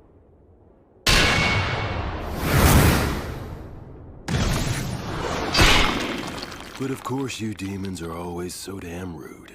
Being told that by the likes of you must leave that demon at a real loss. What a mean thing to say. How's it going on your end? I performed the funeral quite easily, and stopped the transformation to the undead. Looks like old Gus's group did just fine. It appears that way. In any case, we've taken down the fortress. It won't hurt anything for old Gus's group to retreat.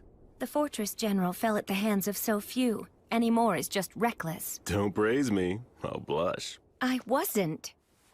How many days will destroying the bridge over the Grand Canyon buy us? A few at the most. We're never gonna get anywhere unless we can take out the High King. Gus seems like he has a plan in mind. Yup, probably still a one-way street, though. There won't be any way back. You are not coming. That's rather sudden.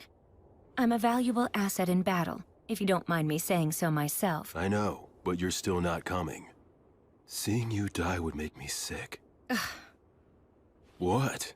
Couldn't you at least add, "because I love you," to a sentence like that? It would be so gratifying for me. Like hell I'm gonna say something that irritating. You really are hopeless, you know that? What if I refuse to stay behind? I'll send you back even knocking you out. I already got old Gus's consent. I see. And I suppose it would be pointless to resist. That's right. Your skills aren't bad, but they're no match for the great and superior blood. All right then, how about this? If you leave me here, I'll kill myself on the spot. You what? Did you not hear me? I said if I can't go with you, I'll kill myself on the spot. So you will take me along, right? That is so not fair. You may be the strongest man there is around here, but no man can win against a woman's resolve. You're so damn stubborn. Man, I landed one crazy woman. We haven't even done anything, and you're already calling me your woman? Listen, Mary. If I return alive, let's find some quiet, peaceful place to get married. Okay. I would love to. I'd like to have a quiet house someday. Maybe on a hill with a view. That sounds nice. I'm sure the breeze would feel good. And we could start a vegetable garden. And if we end up having a kid, we can ask old Gus if he'd be willing to tutor them. Despite all the resistance he may put up, I believe he would agree. And if our kid turns out to be a boy, I'll teach him how to fight. Between that and old Gus's magic, he can become the strongest man, even stronger than me. What do you think? I would be terrified he'd turn out to be a strong and clever failure. Oh, that's harsh. And I suppose my role will be to teach him all of the smaller things in life. Our kid's gonna be adorable. That's right. What name should we choose? I've got one for a boy. I hope it's not some weird name. It's a perfectly good name. Remember, he'll be our kid, so he'll probably have an unbending will. And there's a name that means Helmet of Will. William. William. What a fine name. I really like it as well. Will, my little boy.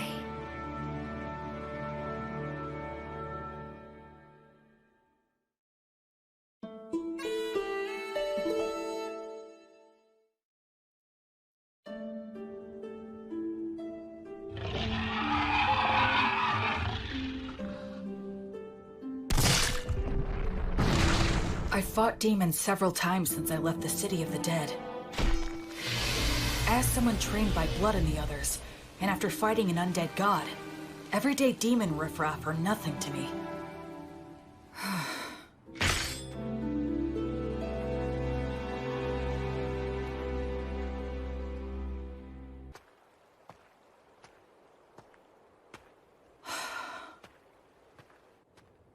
It's been quite a while since I departed, but I still haven't met any humans. All I see is the occasional wild animal and bizarre, distorted demons. It's so cold. It's been 200 years since Blood and the others were alive. Does that mean no humans have returned in 200 years? It's cold, but not cold enough for snow.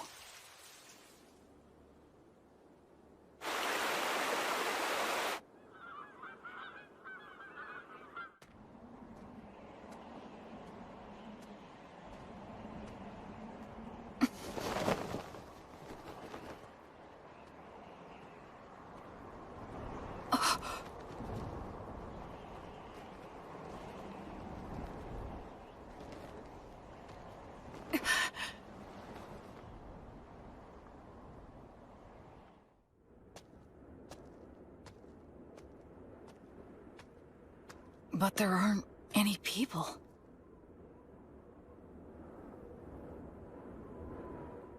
Immense magic left this scar? Gracefeel, goddess of light. Bring guidance and peace to the souls who are wandering this land.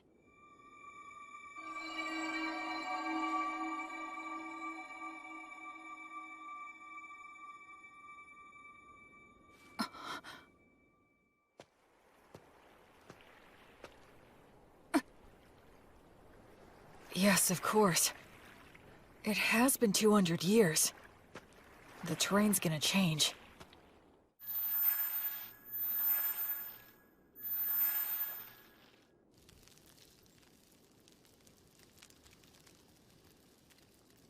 I'm running out of preserved food. But I can get bread by praying for the blessing. And I can purify water so I can survive for a while. I sure hope I reach someplace that's populated soon.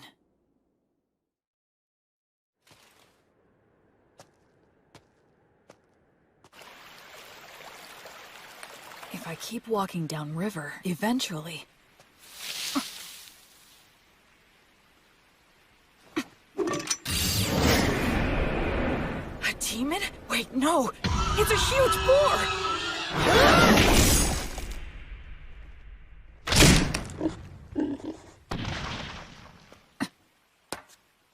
I should finish it. What's this? That's the same white fletching. Is he a hunter? Looks like I'm in a jam here. Both of our weapons are drawn and ready. It all depends on what he does.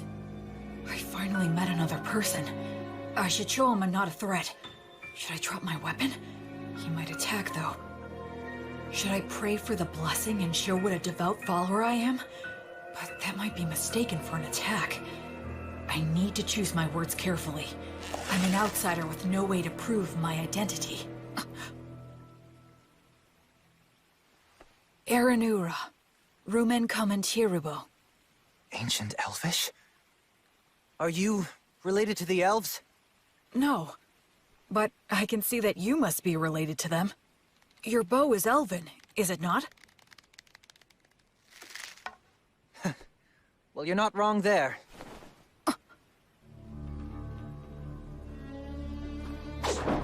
So what? The more important thing is, did you kill the boar? Oh, yes, it was me. That boar was my quarry. You took the kill from me. So... I almost said sorry out of habit from my previous life. Yes, you're right. It charged at me out of nowhere. I was forced to protect myself. Anyway, this'll take some negotiation. I'm the one who ended up killing it, so I think I have at least some right to it. Alright, I guess you have a point. Oh, damn it, the arrowhead is broken. I don't have many left. I wonder if metal is hard to come by. We negotiated a few other things after that.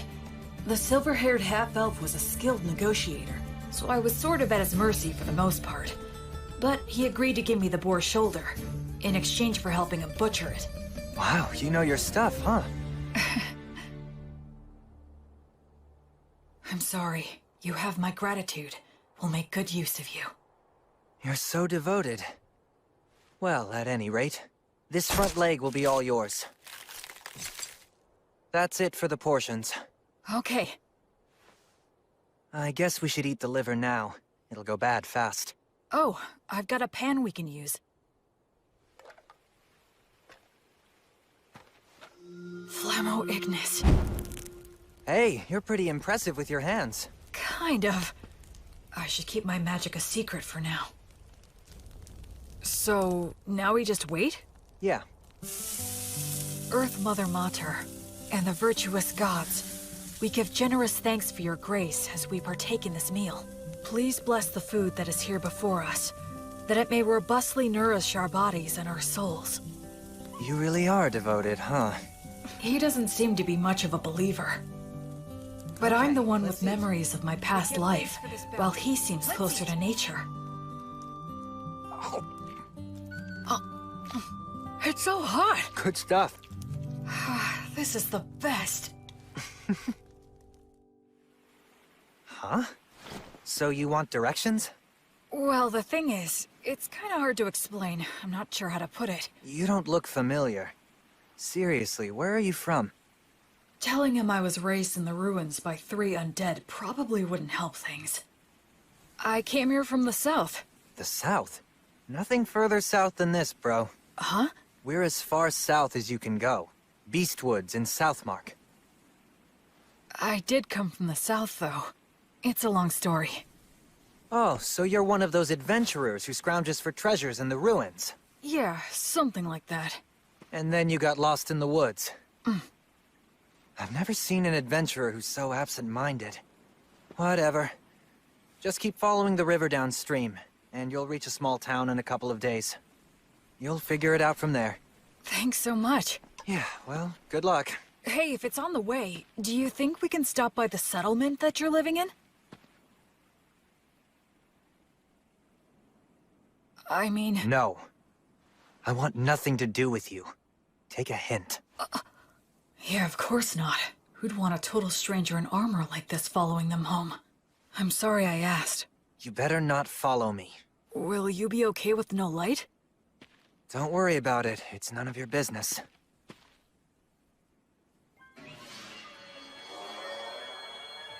What are those? Fairies. I've never seen them. They say elves, as followers of the goddess of Fae, have a strong affinity with other Fae minions. I guess that goes for him, too. Later. My name's Will. William G. Merryblood. What's your name? Menel. Short for Meneldor. Not that we'll ever see each other again. Try not to die on the road. Meneldor. In Elvish, I think that means a very fast-flying eagle. He was a bit abrupt, but it was fun talking to him. He looked around my age, but they say half-elves are long-lived, so in reality, he might be a lot older than me. Oh, right. I should be close to a town. If I'll be getting more soon, I might as well indulge tonight. Tomorrow, I'll start by heading downriver to the town. After that, I'll try to get some information there.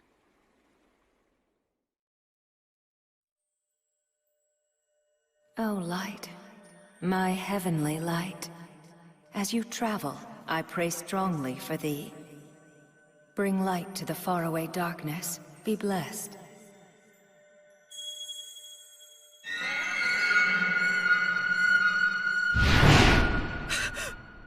Metal, no! Was that a divine revelation? Lumen! A tragedy is about to befall a nearby village, and Menel is going to be caught up in it. Invenire humanum! That way! There it is! Did I make it in time? Erasus.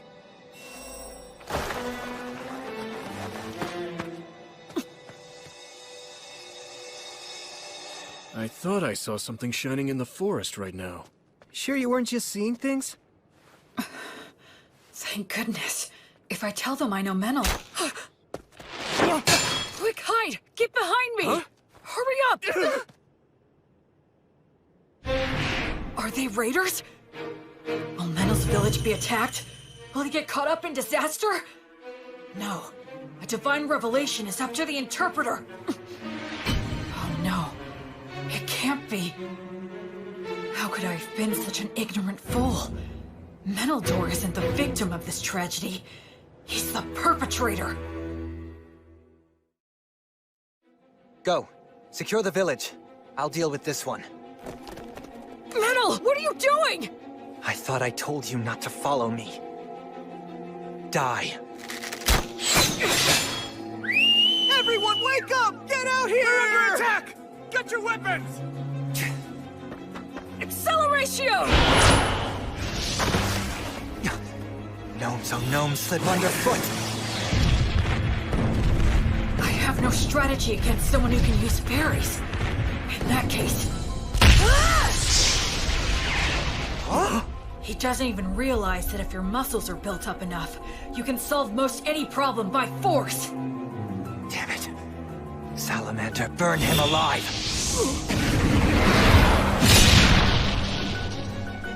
No way! My, you're quite strong, aren't you?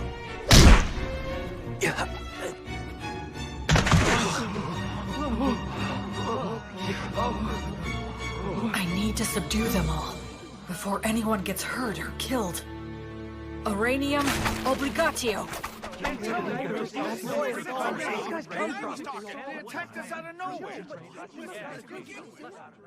hate to let a warrior priest see us behaving like this. Thank you again. We appreciate all your help from earlier. Pleasure meeting you. I'm John. Likewise, my name is William. People from all over with different ideas about the law drift to this village naturally. It's always like this. This village is in an area of Southmark known as Beast Woods. Apparently, it falls under the rule of the Fertile Kingdom, but the law and authority of the kingdom doesn't reach these dangerous remote regions. So the area is dotted with villages populated by criminals, fugitives with no relatives, adventurers who scavenge the ruins, and other outsiders. Of course, I'm one of those people myself. So, what's going to happen to them? I'm not sure. Your guess is as good as mine. They're all from a neighboring village, which is about a day's travel from where we are right now. Neighboring village? Neither of our villages are all that well off, but I thought they at least had enough stored up for the winter. And we have always gotten along well enough. Also, that silver-haired half-elf is a well-known wandering hunter in these parts. He's helped us get rid of dangerous beasts lots of times, but this... Settle down now. Everyone's worn out from all this chatter. Time to take a break and have some water. This is our chief elder, Tom. Good day, warrior priest. John has told me all about you. Please allow this old man to also offer his gratitude. Oh no, all of this is because of the guidance of the Goddess of Light. Oh, well, in that case, I must express my gratitude to the goddess as well. Now, warrior priest. Is it safe for me to assume that if anything more were to happen here, that you would protect us? Yes. I swear on the light that is Gracefield that I will protect everyone here. All right, then we don't need to worry about our safety if those ruffians attack again. Now listen, everyone, I believe we should wake them all up and ask why they've done this. Do you all agree? We should hang all of them. That'll be hard if you can't. Prisoners like these guys ought to go quickly. But it's dangerous to do that before we know anything. Maybe the warrior priest here can help us to decide. It seems like he wants to question them before proceeding with a plan. The demons. Our village was destroyed by them. Many died. Half of our village is gone. Our women, children, and wounded were left with no food or any shelter in wintertime. If we're gonna die with just the shirts on our backs, then... I'm the one who suggested the raid. I knew we'd lose against the demons. We would be better off looting a village and going somewhere else rather than dying. An old lady in that village named Marple helped me out a lot. And this Marple, what became of her? She died. I see. Just hang me. This was all my idea. It was me who deceived these men. Please let them go. I beg you. No way we can do that! Like hell, man! Just hang them all! Stop! We owe a debt to this hunter. And I do sympathize with the people of your village. However, we have no choice but to hang you. Since they have nowhere to go, if they're set free, they'll just loot again. They have to be killed for the safety of the village. That's the smart choice. But my mother told me, love others unconditionally, and always do good things. And my father told me, move forward with faith in the results you'll achieve. And don't get so stressed that you freeze in place. I still carry their words with me, right here in my heart. Excuse me! I will overturn this hopeless situation before me. Can this be resolved with money?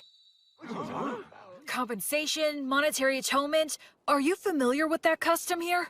Well, of course we are, but... Who here would be able to pay for that? These guys are flat broke! I am able to pay the money. Warrior priest, why would you offer this? Because demons are my arch enemies. They're the ones who killed my parents.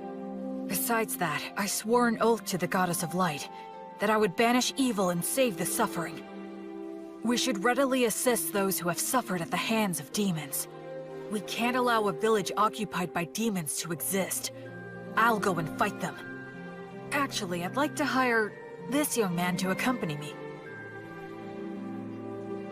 He's an excellent hunter and he knows this forest, right? I'm going to need his talents to help me locate and fight the demons. And I can pay handsomely.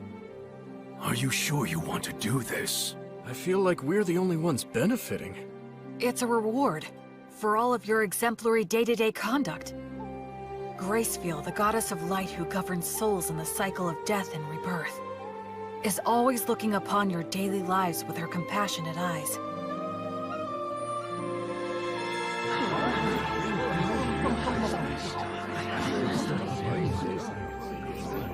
Then let us untie them now. All right. I managed to turn that all around. At least I think. I had a feeling that somewhere, some god was giving me a tiny smile. The people of the village that was attacked took in all the villagers who weren't involved in the raid. Part of it was to use them as hostages, I'm sure, but safe is safe. So are you going to tell me what you're really up to? I don't have anything to hide. I meant what I said. Because you're a warrior priest? Well, I almost forgot. I know it's already after the fact, but you will let me hire you to take you back to the village and destroy the demons, right? You're asking this to the guy who instigated a raid and a murder. Shouldn't I be punished? I already cleared your debt by paying reparations. Besides, it was the only way you could help out. The people were starving, right? It's never crossed your mind I might betray you? If you do, it's the people of the neighboring village who will suffer. You're too damn nice. One of these days you'll be picked apart and left for dead. Well, I'll be very careful then. Okay, sure, I can work for you. I do need some money, after all. Great, thanks!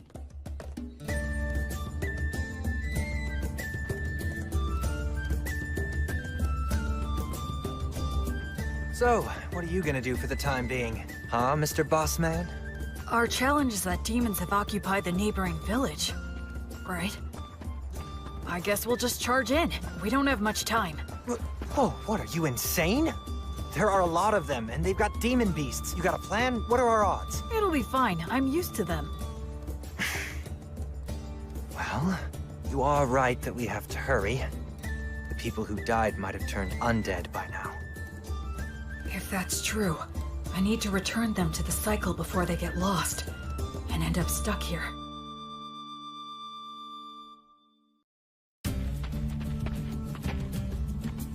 Come this way. Can we get through here?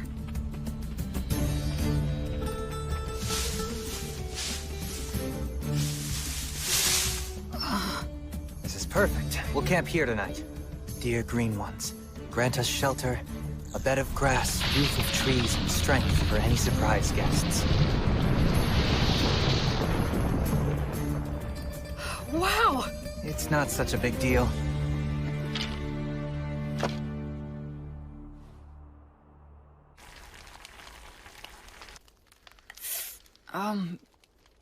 You're awfully quiet. Did I do something wrong? I wasn't raised very well. I'm uncomfortable with people who were brought up like you. But don't worry, I'll do my job and repay my debt to you. I wouldn't say that I was brought up that well. We'll reach the village by morning. Remember, I'm only dropping you off. I won't be fighting any demons by your side. I know. That's fine. Shouldn't we keep watch? The fairies will do it. They'll wake us if anything happens. Hey, why don't we stay up and chat for a bit? I'm tired. If you want to stay up, do so on your own. I wonder how long it's been since I began my travels. One thing's for certain. It's my first night spent with someone else since my departure. Like lizards. I forget the name. Roscus? Yeah, maybe. It's something like that. And what else? They have several soldiers patrolling outside the temple.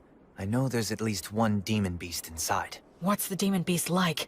Well, it's got a human-like head, the body of a lion, and wings like a bat's. It's a manticore. You already know these guys? I've studied them a fair bit, but still. I'm glad there's not more. Excuse me? Let's just go and head on and crush them.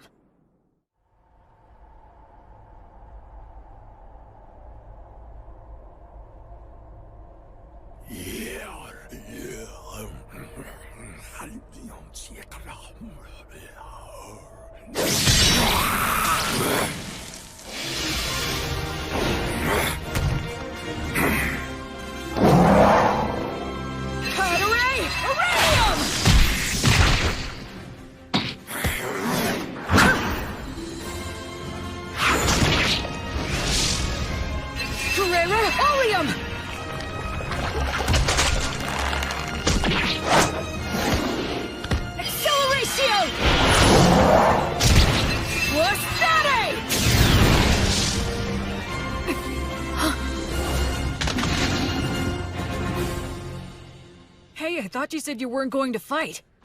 I jumped in because I could tell you were winning. I don't know many people who could tackle those guys alone and win. The conditions were in my favor. Regardless, your strength is abnormal. Do you do some special training or something? Oh, I eat a lot of bread, I guess. Humans usually don't get stronger just from that. Well, I think we took care of the bulk of their forces. All that's left is to clean up any surviving demons. I hope some of the villagers survived. Oh, hang on a second.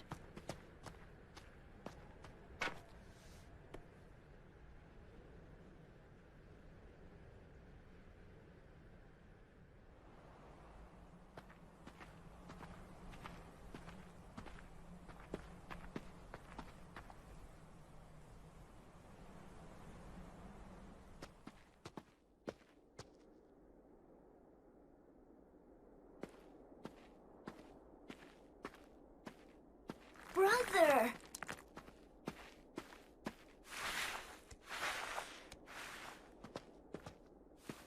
Brother Menno, it's really you. The demons came. They attacked the village. It was so hot. But I stayed strong and didn't make any noise. Because I told myself to have faith and believe that you would return for me. And Brother Menno, you did come back. Thank you. Why won't you? What's wrong? What happened? Did I? Hey! Listen, you did well. You did a good job. Who are you? I don't... Don't worry, I'm a good friend of Brother Menel's. I'm sorry. He's a bit unsteady on his feet because he's very tired. Oh, okay. That's right, you're a good boy. Go on. Menel?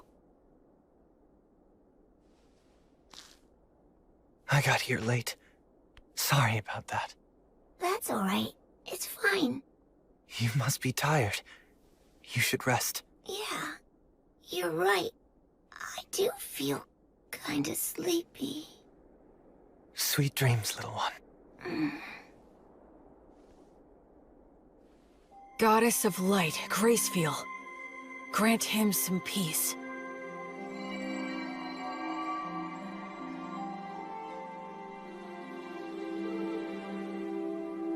Hey, What's wrong?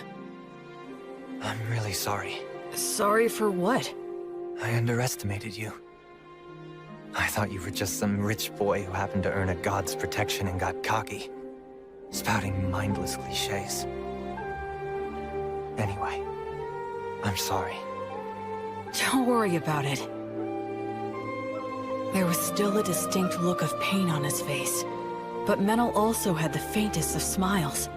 He didn't hesitate anymore after that. He held the hands of the undead and exchanged farewells with them.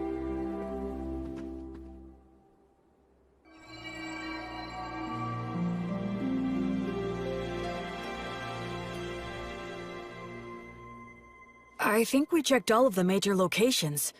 I don't sense any more demons. One more. Huh?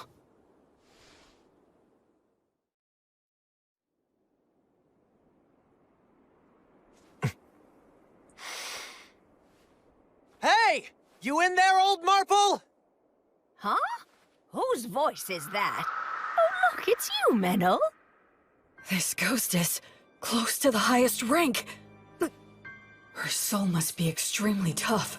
If she resists, my power might not be enough. If it comes to that, I'll have to use a magic weapon that works on spirits. You really don't need to worry so much, young man. Huh? I'll have you know I haven't gone senile yet. Really? Well, that's a relief to hear. It seems you stayed behind because of some lingering attachment, but this kid here is a genuinely virtuous high priest. Returning lost souls like you to the cycle of death and rebirth, and treating wounded people are what he does best. Oh? Listen, we can take care of the village now, and I think it's high time for you to move on. Unless you still have something to say. I can deliver the message for you. Menel, you've been bad again. No, I promise I haven't. And where the hell did that come from anyway? Maybe you are senile. I can read you like a book. What's that supposed to mean? You're lying, that's what. I can always tell when you're lying. You're a little hooligan, but at your core, you're honest and smart. All this killing and stealing isn't for you. My goodness, you know this more than anyone. You see now, don't you? Shut up. What did you say? Shut up! What makes you think you know anything? Just what the hell was I supposed to do, Marple? You died, and everyone else in the village was starving. What else could I have done? You think I should have prayed to the gods or something? The gods. The gods have never helped me out, not even once.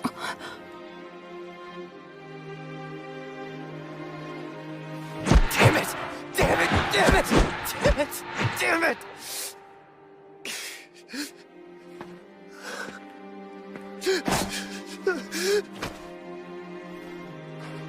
Damn it all. I've had enough. Just let me die with you. The life of a half-elf is too long for me. Those with elven blood live for hundreds of years. Even after they lose the people and places they love, it still doesn't end. They can't leave. Listen to me, Menel. Now, Meneldor. Despite all that, the gods have given you a second chance. It's your last chance. Stop living like some useless bum. You may hate the gods, but remember that the gods will never stop loving you, even if you don't notice it. They will always shine their light, never growing bored or tired of you. So now, You just need to realize that light is there. Okay, priest, I'm ready. But if you wouldn't mind... Yes? Can I entrust you to look after this poor fool? He's not really such a bad boy at heart. So please, treat him well, won't you? I will. And as for those darn demons and demon beasts that attacked the village, I'm certain that they weren't just strays. The stronghold where their boss dwells is deep in the forest, and he sends his demon minions all over the place from there. He commands the demon beasts to attack people. It seems like they're putting all their effort into one big evil plan. If I may, your lingering attachment... Well, I couldn't pass on without making sure someone knew this. Anyway, I appreciate the offer, but I won't be needing your help. You see, someone's already waiting for me. Oh, she has someone. So it's about time for me to be on my way. Menel, dear, do take care of yourself. So many things happen in this world that can never be taken back again. So stand up and put your best foot forward. There are things you need to do. Damn it. You old woman. You're so selfish. Oh, well, so are you. Oh, my goodness. What are we going to do with you?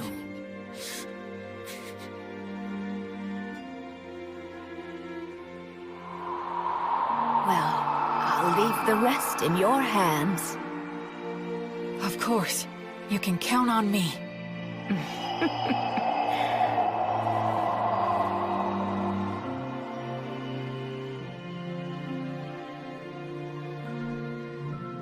The present state of this world is dark. At the very least, in this area known as Beast Woods, demons and demon beasts still run rampant, never fully exterminated. No nation's laws reach here. So even among humans, robbing and mugging are widespread. Certainly, as an outsider just passing through, I'm not obligated to do anything. I could just walk right by it. But... As you travel, I pray strongly for thee. Bring light to the faraway darkness. Be blessed.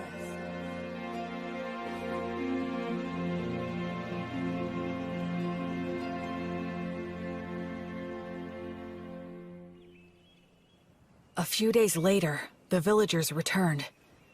Though they were shocked to see the state the village was in, they eventually gathered up their remaining farm tools and started digging holes to bury the dead. And we all laid them to rest together. So, what are you planning to do now? Well, feast your eyes on this.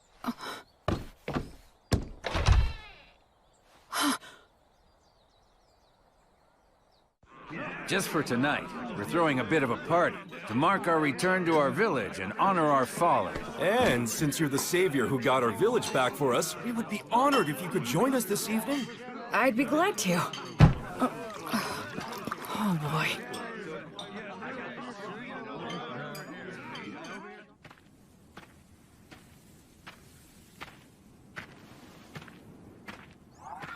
Menel.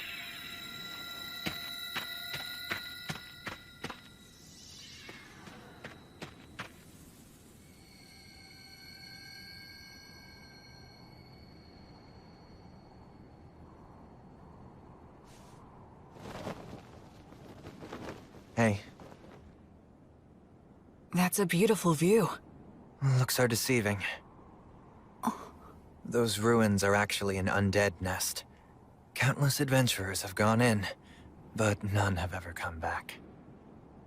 Oh, I see. Okay then, I'll go there tomorrow. Huh? Were you even listening to me? Yeah, you said it's an undead nest, right? If it is, I need to go and return them all to the cycle. I forgot who you were for a sec. Being around you throws me off my game. And here I thought I was a much more indifferent person than that. A little late to say that after the way you were wailing earlier. Well, why are you saying that to someone who's already depressed? Hey, Menel, what was Marple like? Can you tell me about her? She's strange, exactly like you saw her. I was born up north in Grassland, in the great forest of Erin. That's where all the elves live. My mother was a woman of insatiable curiosity. She took off somewhere outside the forest, came back pregnant with some stranger's child. Then she gave birth to me and immediately died. I grew up at a different pace than everyone around me. And the thing with my mother didn't help. They said I was a disgrace. And since I didn't fit in the first place, I ended up fleeing to the forest.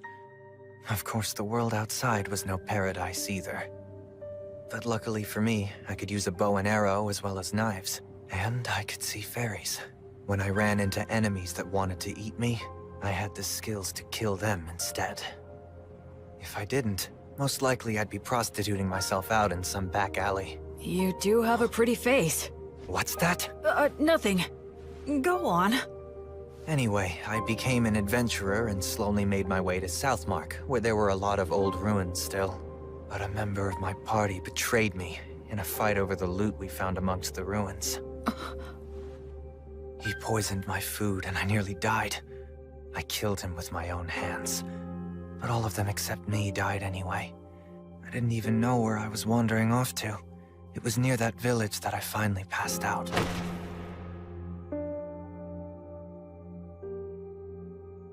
Marple was the one who found me and took me in. At the time, she wasn't that old yet, but she was still such a weird woman. She lent her bed to the antisocial kids she'd found lying on the ground. She let me eat her food, and even lectured me about trying to live a decent life. A lot of people ended up at that village after being found by her. What was she exactly? I have no idea, really. Of course, she's dead now, so we'll never know. That happens a lot on this continent. She did take me in and looked after me well. That's when I started pretending I was a hunter. There are a lot of nasty creatures and demon beasts in this area. I was relatively useful, and I had a place to belong. But I lost it all without any warning. I got all the survivors together so we could be the ones doing the stealing. But thanks to you, we failed miserably. It sucks having a longer life than anyone else in a place like that, so... it's depressing. I just want to die sometimes.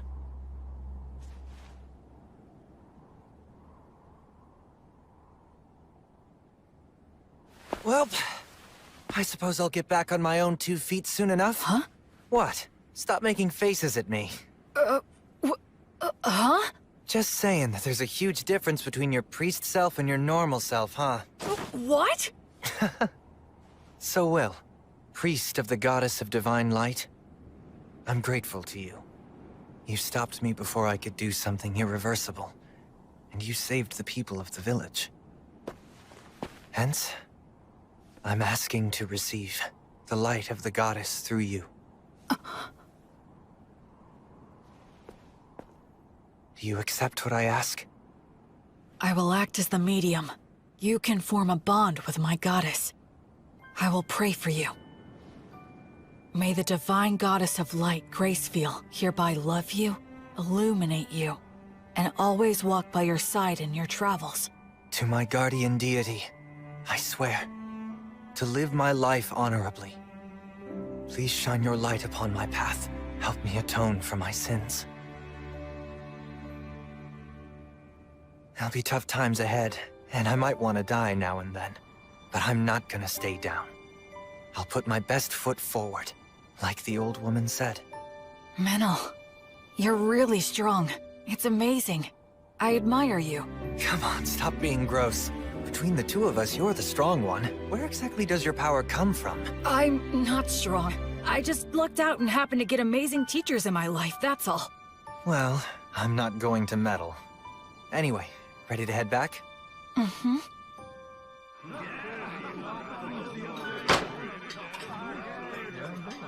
Blood. Mary. So, I think maybe I just might have found the very... This looks bad. They stole all of the livestock, and they destroyed a bunch of tools that can't be replaced. We'll have to make the journey all the way to White Sails to buy some more. But with whose money? Well, we can't replace everything. Hey, what exactly is White Sails? Huh? Are you being serious? What's your deal? You grew up in a cave or something? Sorry. So, White Sails is this... could you tell me about the history of this place, too? Yeah. Alright, fine. You know we're in the southernmost continent, known as Southmark, right? Yes, that I know. So around 200 years ago, Southmark was engulfed by a horde of demons. The 100 heroes took out the king of the demons, but the humans abandoned this continent, crossing the sea to retreat to Grassland in the north. The 100 heroes. That's Blood and his buddies. Since the Fertile Kingdom unified the southwestern region of Grassland, they've been cultivating the land with the intention of reclaiming it. And as for the area of White Sails, it's the port town that became the center for immigration from the north. I see. A lot of misfits and aspiring heroes go there. Also, those with divine revelations. You're hoping to gather more faithful on this trip too, right? I understand that Gracefield used to have a lot of devoted followers on the southern continent. Can you tell me more? I think that most of her followers were scattered after the Great Collapse. Yeah, that's right. But those followers who managed to escape to Grassland kept her name alive. Yes, even so, her following has declined quite a bit. Rampant demons and demon beasts. Villages that resort to thievery. Faith in the goddess dying out. Perhaps this was the mission that the goddess had in mind for me all along? Well, enough of old history lessons. We need to help the villagers now. Yeah, with regard to that, these villagers don't have a lot to spare. Hey, Metal, want to explore some ruins? We'll divide the loot. What? Who are you anyway? But we do have enough money to rebuild now. We can buy new tools and livestock. Plus, I made up for my personal expenses. Can't wait to get to the city. First thing we're gonna do is eat there. Seafood's in season, so... Someone! Help us! A giant ape! The two running from it are a halfling and a hawker? Stop! No ifs, ands, or buts about it! Good grief! Stop it!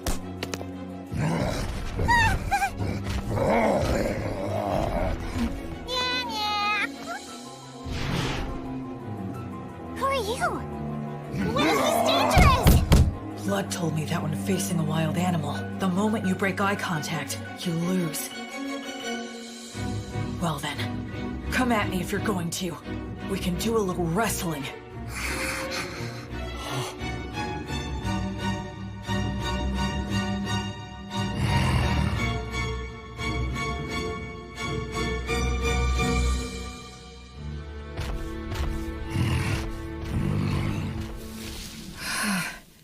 Thank goodness, I didn't have to fight him. Are you okay? Wow, mister, who are you? Some kind of adventurer? Not many people can stop an agitated giant ape just by looking at it. You're incredible! Oh, I'm Robina. Robina Goodfellow. I'm a singing, dancing troubadour. I go where the wind takes me. You can call me B for short.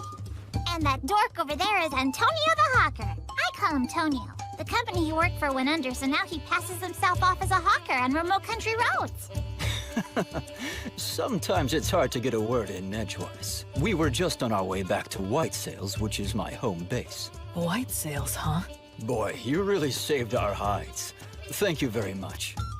My name's Meneldor. I'm a hunter around here. We were about to do some shopping in town. And this guy is... I'm William. William G. Merryblood. I'm a priest in service to Gracefield, the goddess of light. You can call me Will. Wow, that's a noble name! Gracefield's the one they love in the southern continent, right? Oh, wow! I didn't know she still had priests. And not just any priest, a warrior priest. Am I right? Am I right? It's true. He may look spacey, but he's got mad skills. I mean, I hardly ever get attacked when I'm walking with him. Are you saying that the beasts know how strong he is and avoid him? What the heck? How cool is that? What? You usually see more of them? Yes, of course. That's why it's called Beastwoods. It feels like their eyes are piercing me. Anyway, is it just the two of you? No guide? Or were they killed? Well, actually, when we came across that giant ape in the forest, I'm embarrassed to say that they ran away. Some guys conned you out of their upfront pay and then bailed?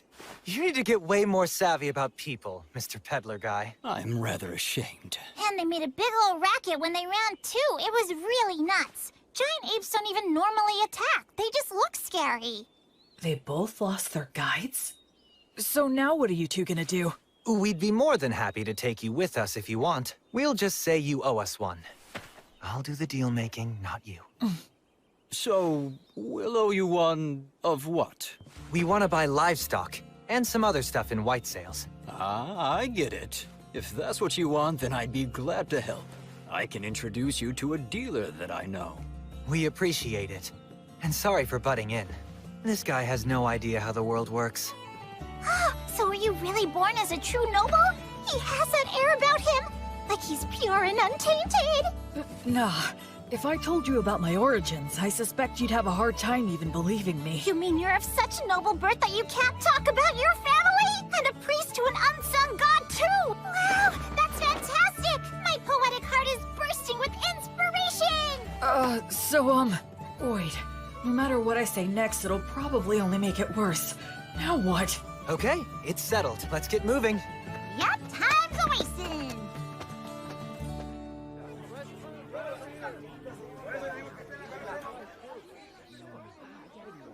Oh, this place looks perfect! Woohoo! Introducing B! B and Tonio warmed up to me quickly. Tonio has a gentle demeanor, and he's good at getting close with others. As for B, she doesn't seem to have any boundaries when it comes to people. Ahem! It is now time for me to sing you all a song. I'm counting on you to clap along for me, and you collect the donations, Will. Sure! You got it, B!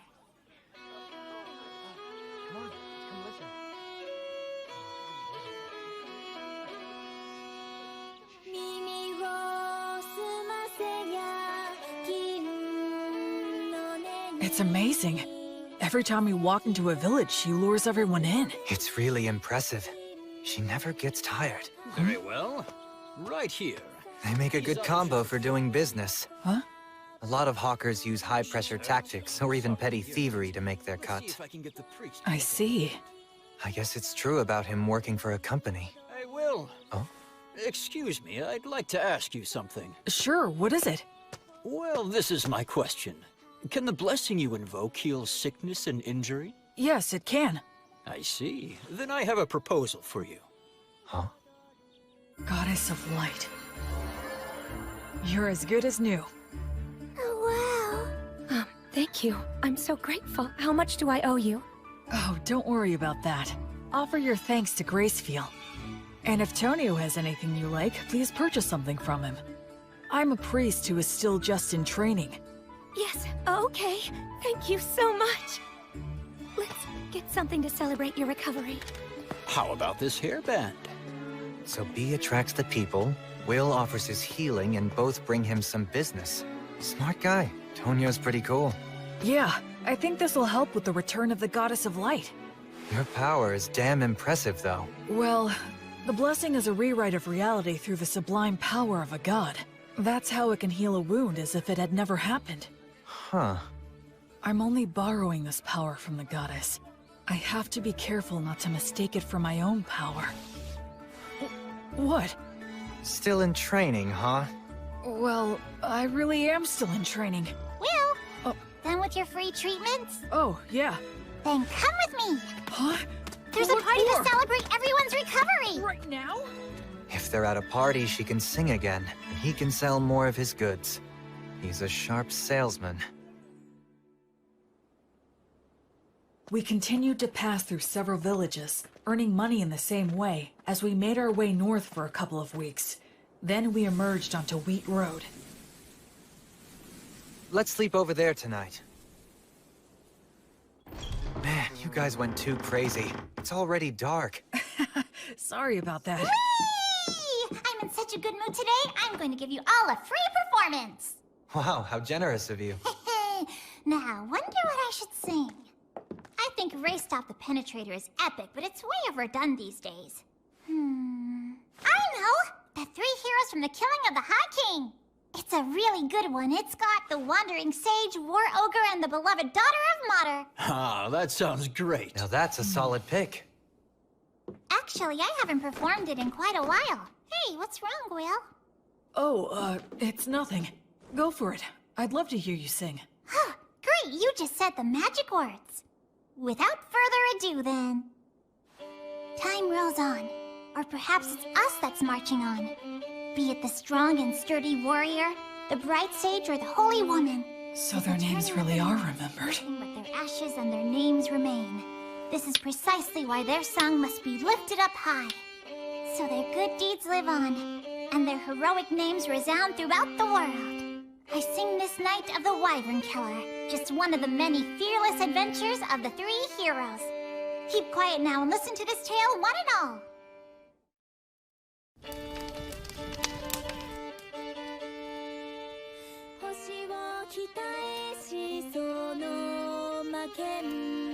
Jeez, Blood. You never talked about yourself at all. So this is what your past was like.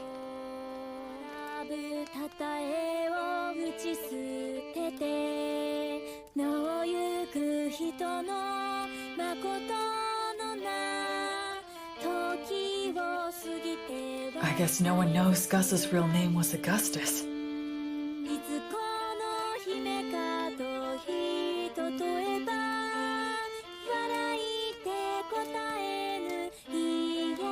Mary's refined manner definitely gave the impression of noble origins, but I'd believe it if someone told me she came from a poor village, too. These are bygone days, now far away in the past. Oh, countless wishes now left with no way home. I can only play your melody loudly, to be carried upon the passing winds. The story takes place before they were known as heroes, when the three of them were traveling together. A certain remote village that they visited was attacked by a wyvern, and a beautiful half-elf was chosen as a sacrifice to appease it. Upon hearing of this, Mary said they should save her, but Blood asked where they could possibly get the money, and Gus sent nothing. Their personalities in the song are slightly off, I think, but still, it brings their voices, words, and expressions clearly to my mind.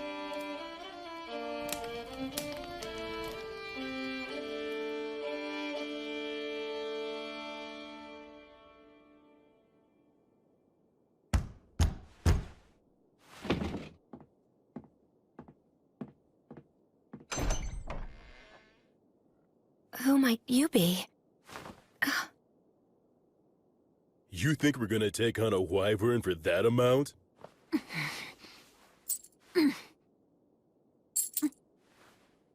Ah, what fine money. Look how it sparkles and shines. If this will be the payment we're given, then... We have no choice but to do the job. Oh, damn, you're such pushovers. There's no profit here. I'll pay more if it's not enough. You can sell me to a slave trader if you want! You think even that's enough? You do have some guts in you, kid. You're small, but a mighty warrior. When a warrior swallows their pride and asks for help, it's only right to give that help. Let's do it!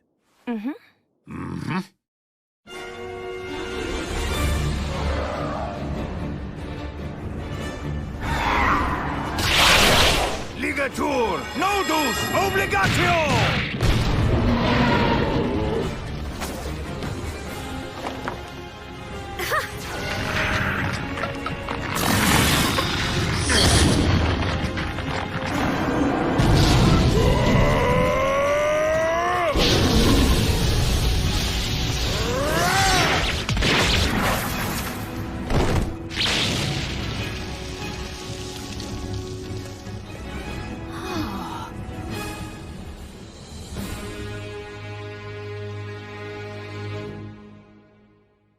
So, what are you gonna do now?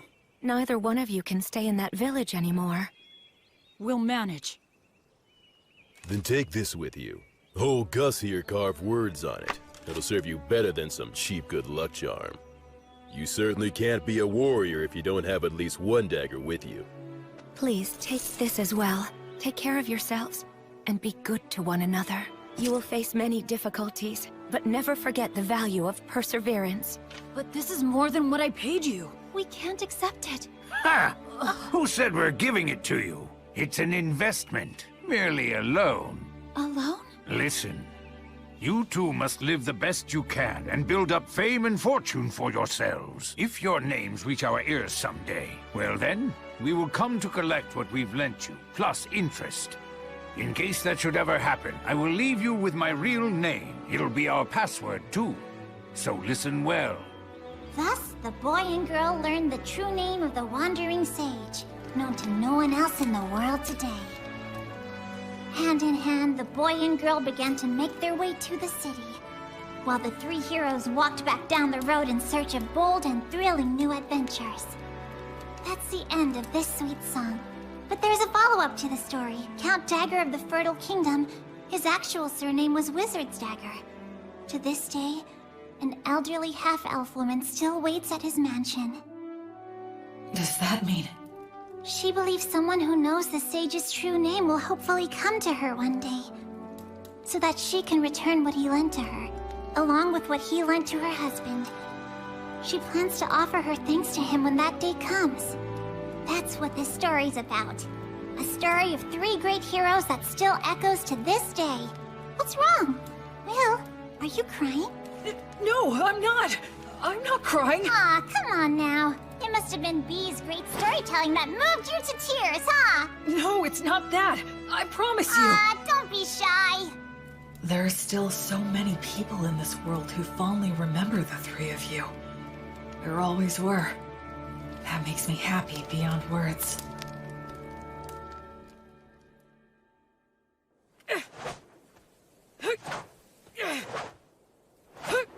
The Fertile Kingdom, huh? Once we cross the sea, maybe we'll meet people who still talk about blood and the others. Hey there. Huh? I see you're up. Looks like you're working hard. Hey, Tonio. Will, you're a strong young man. You think so, huh?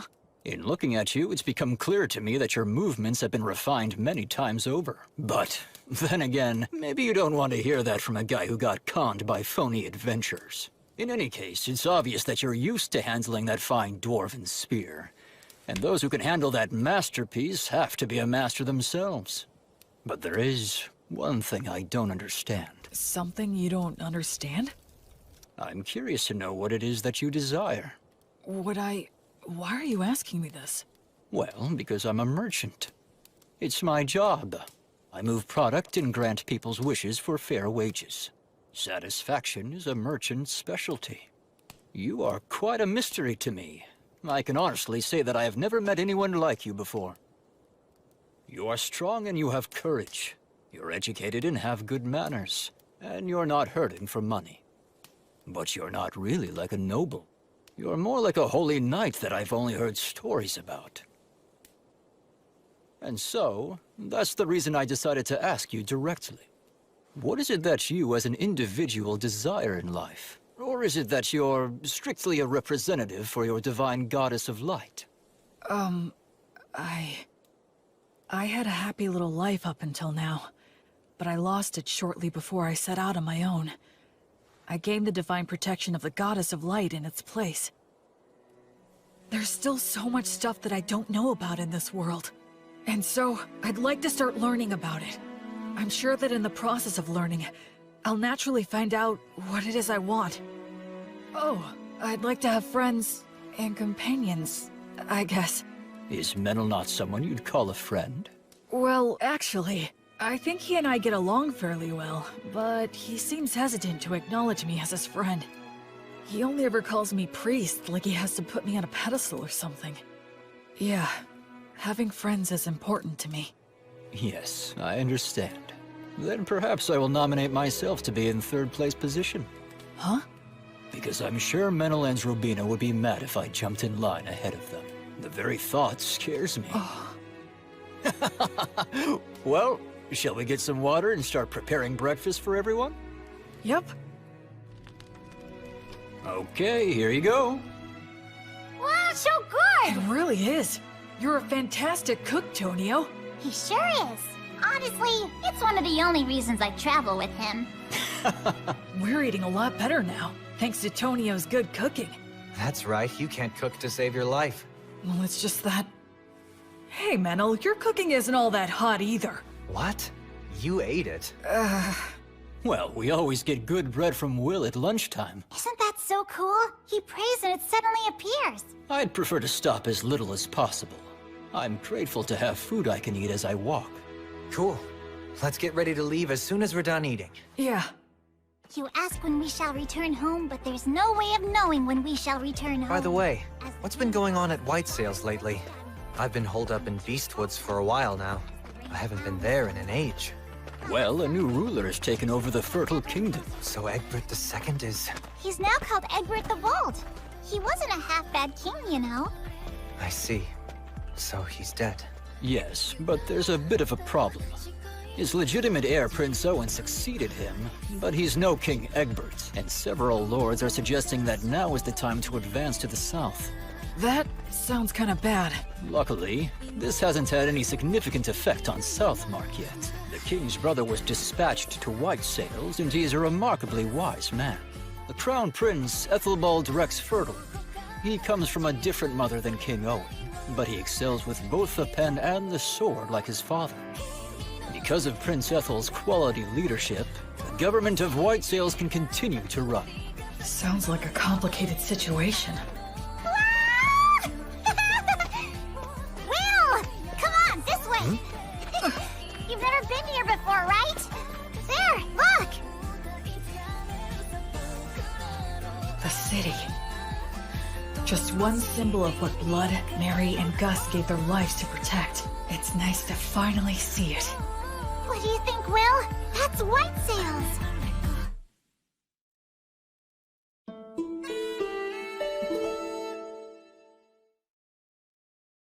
All right! We finally made it to White Sails!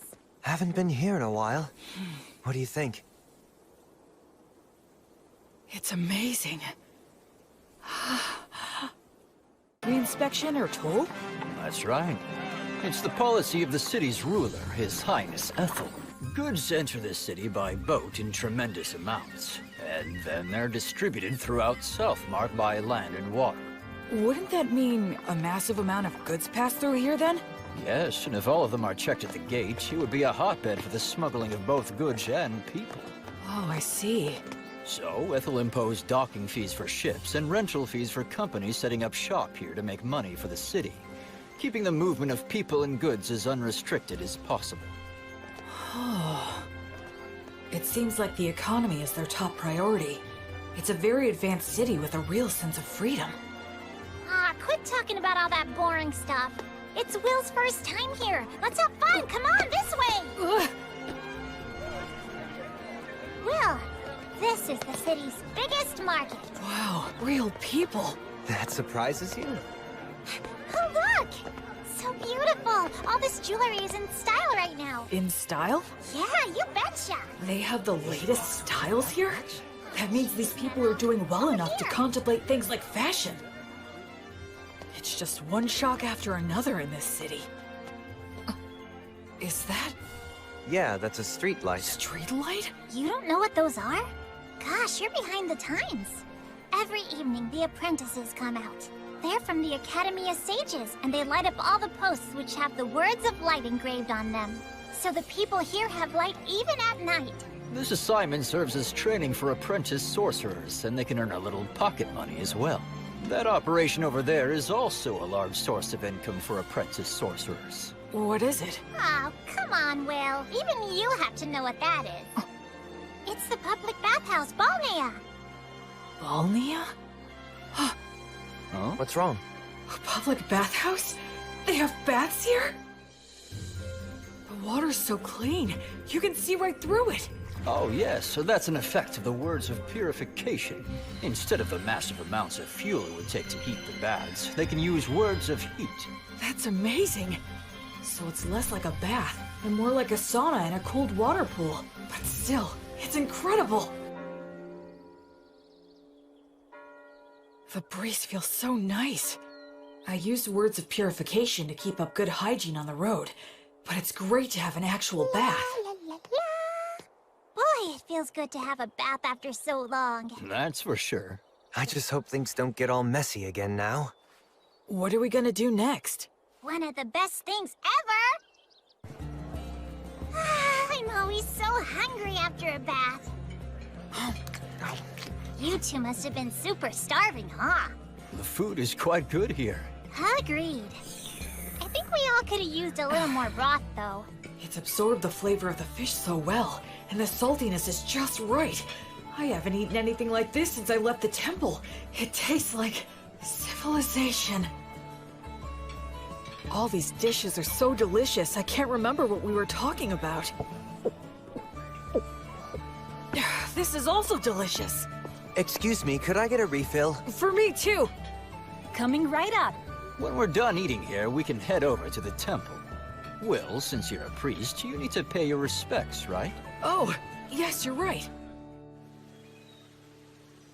Wow, that must have cost a fortune. Ah, don't be like that, Menel. I'll be back as soon as I'm done. Please wait here for just a bit. Are temples in cities always this big? It looks like a beautiful work of art. It feels more like a tourist destination. Excuse me. Yes. Can I help you? I was wondering if you could tell me if there's a high-ranking priest here. I've received divine protection and become a priest, so I wanted to pay my respects. Pardon my asking, but which deity do you serve? I serve the goddess of light named Gracefeel. Oh, the goddess of light. That's a problem. Why's that? Priests of the goddess of light are quite uncommon, so our rules compel me to use the prayer of faith detection. Okay, that's fine. I guess that makes sense. It's inevitable that people would be skeptical of a priest to a minor god. I could be a priest to an evil god in disguise. The thing is, all those individuals with the divine protection that qualifies them to determine another's faith are out at the moment. They're all out? Yes. It's because attacks by demon beasts have been on the rise everywhere recently. All but the Vice Bishop are extremely busy right now. Vice? What are you doing in the middle of the aisle? Bishop Bagley! Answer me. I asked you what you're doing. Well, I just... It's an honor to meet you. My name is William G. Merryblood. I have earned the divine protection of Gracefeel, the goddess of light, and I have come to the Temple of Whitesails to pay my respects. I see. I am Bart Bagley. I am in charge of this temple. Gracefield, huh? The deity who has been completely lost as of late? And what if you're a suspicious person using her name, planning a very dangerous plot? You have every right to be suspicious. Is there anything I can bless to prove myself? Ha! You novices are so quick to rely on your divine protection. Listen to me. Divine protection is not something to be used lightly, nor is it something to use ostentatiously either. He has a point. Gus said the same thing about using magic. I was using my blessing freely since it poses little risk, but... Yes, of course, you are correct. I truly thank you for reminding me of my lack of experience. Ha! Explain what the teachings of the Goddess of Light mean to you. Light only exists in the dark. Words only exist with silence. And life can only exist where there is death. You enter his name in the registry and show him around the temple. Yes, but we haven't performed the prayer of faith detection or the prayer of lie detection. You fool! What did I just say, you idiot? Right now, I need to go make an appearance at the Weavers Guild banquet. Spend your time as you please, but do not cause any trouble, and make sure to offer some money. Well then, right this way, sir. Oh, right. I realize how unpleasant it must have been for you to have met Bishop Bagley, but you handled yourself very well. Huh? Well, the head of the temple loses himself in parties and pleasure-seeking. He's quick to anger and always complains. Despite all he says, he never uses his blessing. The Vice Bishop, on the other hand, is a most wonderful and virtuous person. I'm sorry, don't tell anyone I said that, okay? Sure. Hey, what do you know about the head of the temple? Well, I've only ever heard bad things about that guy. Like, he's really vulgar. He seems to have some sort of influence behind the scenes of the city's commercial and industrial guilds as well. So that's how he's seen around here? Still, talk about living it up. I mean, he's letting us use the temple's guest room. 2 of them, even. Anyway, what should we plan to do next? We could take in sights, or visit some guilds nearby. Oh, if we do that, then I'd recommend going to the... Wait a second. What was that? Those don't sound like clock tower bells. Is there a fire? That sounds like an emergency alert. It's a wyvern! Everybody run! Huh? What the...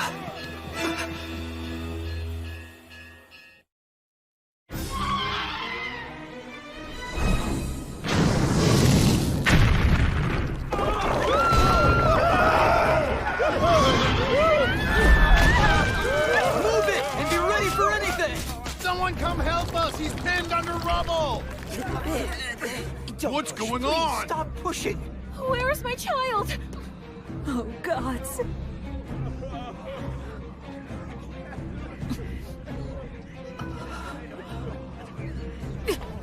Will! Will, wait!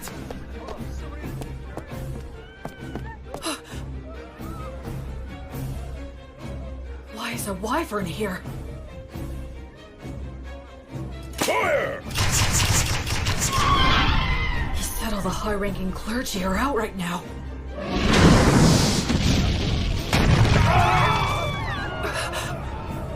Their civilization, their city, everything the three of them protected. A place where people can live freely. Verba! Volanto! Tony Truce! It missed. But among the words I can use, these have the furthest range. I'll just have to keep firing until I hit it. What are you doing, you idiot? Why are you shooting off high magic like that in a blind fury? You'll get yourself killed! But nothing! You're fighting a wyvern. You have to be more efficient than that. You've got smarts. I suggest using them, you moron. Don't just rush in. You should start off by learning how to use your minor magic more skillfully and accurately. I got it. All right, then. Think. What can I do about this wyvern using all that I know? Menel, would you help me? I need you and your fairy magic. Right. B, Tonio! Huh? Please work with the people nearby to get everyone clear of the temple's front garden. I'm going to bring the wyvern there. Your Excellency, you must take shelter below, quickly! How could this happen? Dozens of people, if not hundreds, will die. Now then. Sylphs, sylphs, maidens of wind. Your steps are the wind's steps. Your song is the wind's song. Sing in chorus, sing in rounds, cheer and applaud. Your sweet harmony shall spread the words of origin in the 10 directions. Verba, Volanto, Conciliat, Sequitur, Tone Truce, Oranium.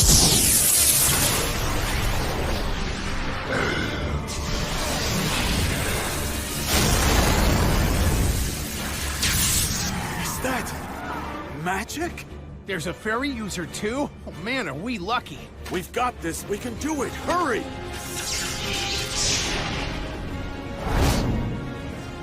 I'm probably not hurting it that much. But that's fine, so long as the wyvern identifies us as its enemies. Almost all beasts of this type are highly aggressive. Even in situations where they could get away, they'll choose to take the offensive. Here it comes. Truth is, the rest of the situation depends on how close my skills have come to theirs. Goddess, I now fight for the sake of my oath. To banish evil and save the suffering. Pray. Pray. Be as unbreakable as a diamond. For eternity. For all eternity. Reject all that is evil! On the flame of Gracefield, goddess of light!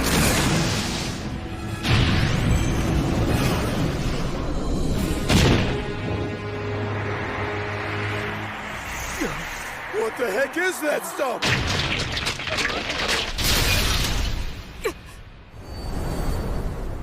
Sylphs! Beautiful maidens of wind, dancers in the gale! Show those ones foolish enough to fancy themselves better dancers the bitter taste of earth!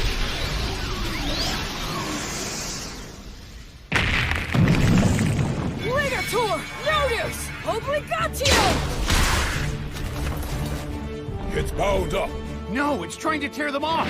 Damn it, Strong! Acceleratio!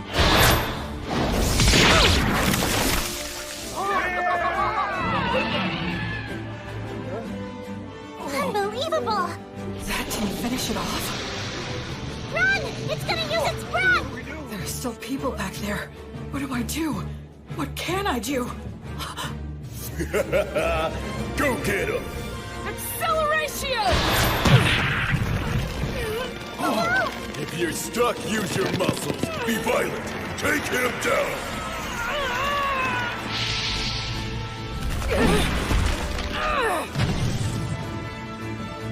A neck throw? You're not getting away! Oh, won't let your fangs or claws hurt one single person!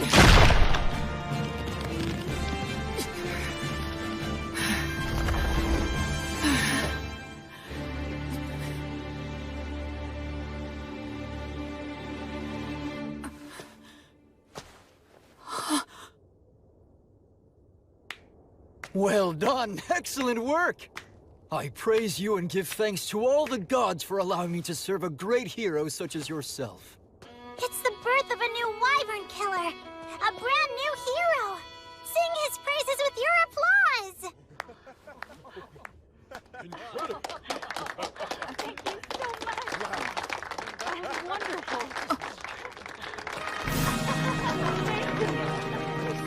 Guess we were too late, huh?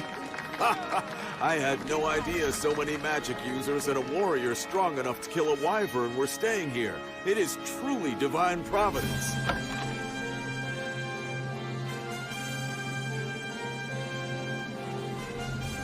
You're full of all kinds of tricks, aren't you?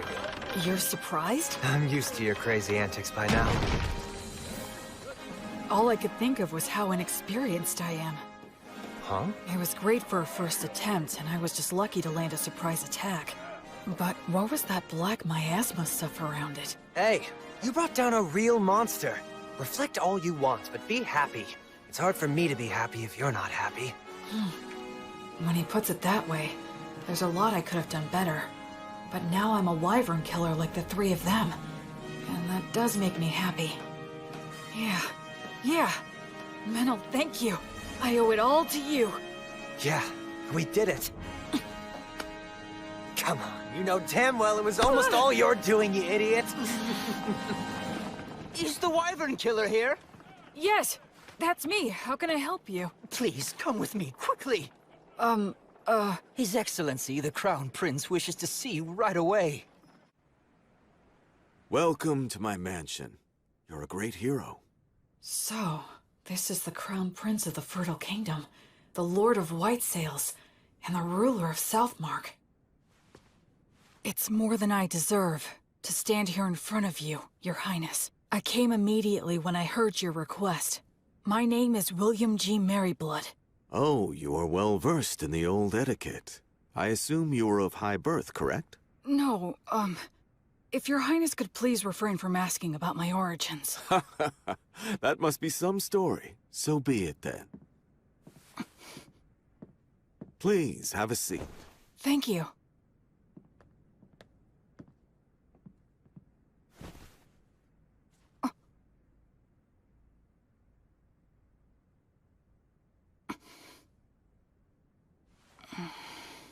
William, there are 4 or 5 individuals in your group, are there not? Yes, 4 of us. Which makes you a magic user, a priest, a fairy user, and a warrior. Well? Actually, we are a traveling priest, hunter, merchant, and a bard. One who shot lightning at the wyvern, one who made the light, one who dealt with the air, and one who broke its neck. That is 4. If that makes 4 people, it is indeed correct that we are 2 of them. What are you talking about? I can explain. My friend there, Meneldor, called the fairies, spread words, and manipulated the air currents to bring the wyvern down to the ground. So you're saying your friend is the fairy user then? And the rest? The rest was me. I'm sorry, but would you mind telling me what you did back there? I used brute force to break the neck of the wyvern. You killed a wyvern and aren't delighting in it? You really are a valiant warrior. Well, Can I do anything to fix the damage the wyvern caused? Of course, work has already been done, and more is yet to come. But there's something even more important that must be done. And it has to do with offering my thanks to the hero, for example. Oh no, Don't be modest, William. I do not want my people to see me as an ungrateful man. On behalf of the people of White Sails, I, Ethelbald, thank the both of you for your courage. You did well to minimize the damage caused by a wyvern's surprise attack. I am unworthy of such praise. I would like to bestow upon you a reward. Is there anything you want? If I may, Your Highness, I traveled here today via Beast Woods to the south. The villages in that area are currently under threat by an army of demons commanding savage demon beasts. I see. So if I may ask you, would it be possible for Your Highness to send his soldiers over there to help hunt down the demons? It's not impossible, but it would be difficult. You saw that wyvern. Within parts of Southmark that I govern, demon beasts like it have caused frequent incidents. You mean... Of course, it's that toxic miasma. Any being it touches is corrupted and turns savage. Are you certain you are well yourself, William? I am naturally resistant to poisons. Oh, that is good to hear. Under the previous king's policies, we expanded our domain too much. We cannot even sufficiently protect the villages we directly govern at the moment. Do you understand what I'm saying? Then, would you give me permission to hire adventurers and mercenaries with my own money and organize an army to drive out the demons? William, are you certain you recognize the full extent of what that could potentially mean? Yes, I understand that I am asking a considerable thing of you, Your Excellency. Yet you stand by your request. Yes. Because if I don't, then how many more tragedies would we be forced to simply overlook? Except to save everyone here is a task not even gods can achieve.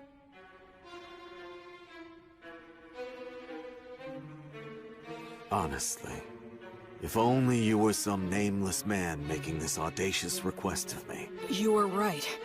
But that being said, had I not killed the wyvern, I would never be speaking with Your Highness. That is also true. But I must also consider the option of having to kill you.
I must also consider the option of having to kill you. That's unnerving. And how will you explain my death to everyone? I'd simply say that you were poisoned in a battle with the wyvern, and you started to spit up blood since the treatment was too late. I understand what his disposition is. A hero who can't even prove his identity is asking him for forces to operate in a region he doesn't even govern. Of course he'd see it as dangerous. I can handle those two, but there's still the risk of projectile weapons, and the prince is pretty skilled himself. No, it's pointless to think about that. In any case, I have to get through this somehow. I need to speak from the heart and plead my case as earnestly as I can. Your Highness. Go ahead. If all the saltiness were to disappear from the world, then what would give salt its distinctive salty flavoring? And if all those who carry a flame were to live entirely in the sunlight, upon what would they shine their flame? For my part, I'm fortunate to have received a part of that flame from Gracefiel, the divine goddess of light. I firmly believe that the ones who carry that flame are the ones who should march first into the darkness. They must shine the light upon those who lament in darkness and light the path for those who follow behind. So please, I beg of you, can you somehow grant me permission for this unusual undertaking of mine?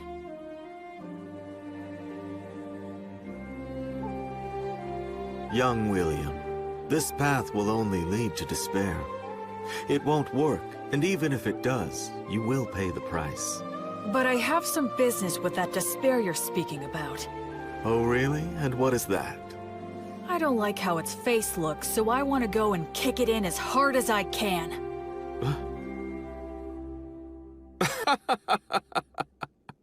Kick it in the face. I like that. Come to think of it, you are a high priest, aren't you? And you have quite a good friend, too. What, you didn't notice the quick reaction that he had?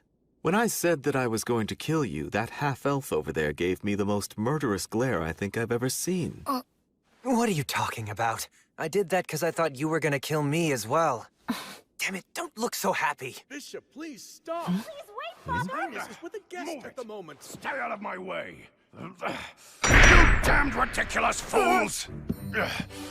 Prince Ethelbald, please, I beseech thee, do not act irrationally. Who, me? Why, Bishop Bagley. I have no idea what you're talking about. Do not play dumb with me. This young man is registered with my temple. He is in the books. Though it may be temporary, he is a member of the temple. And you beckon him here without a word to me? Do you mean to disregard the temple's authority? Oh, I had no idea about that. Is this true? Yes, that's true. Claiming ignorance is not an acceptable excuse. You cannot forego the verification protocol simply because I was away. So you say, but the people from your temple seemed very happy to send him to me. A total lack of discipline. I will give them a stern talking to later. In any case, he must... The thing is, Bishop Bagley, he is not what you think he is. Huh? He came here and asked me to assemble a private army. He says he wants to save the poor people of Beastwoods. What? You... I would be lying if I said it never crossed my mind to kill him right here and now. But he's so frank in the way he expresses himself that somehow I started to find it amusing. Which is why I was just sitting here thinking of officially appointing him as a knight. Would your temple be willing to give him its blessing? You know, he would become a paladin. The temple and I can share the profits and responsibility. What do you say to that idea? What? Of course, naturally, he would fall under our joint authority. You could always have him excommunicated if need be. That's not even the issue we're talking about. The temple can attest to his character. And as the Wyvern Killer, he should have no problems with all the rest. This is proceeding too quickly. I'll return to the temple and think it over. Would that be all right? Yes. But it would make me truly happy to see this happen, Bishop Bagley. I have taken a liking to this young fellow. Assuming I do decide to become his patron, you can spare me your silly games. You, novice boy, we're leaving now. Right.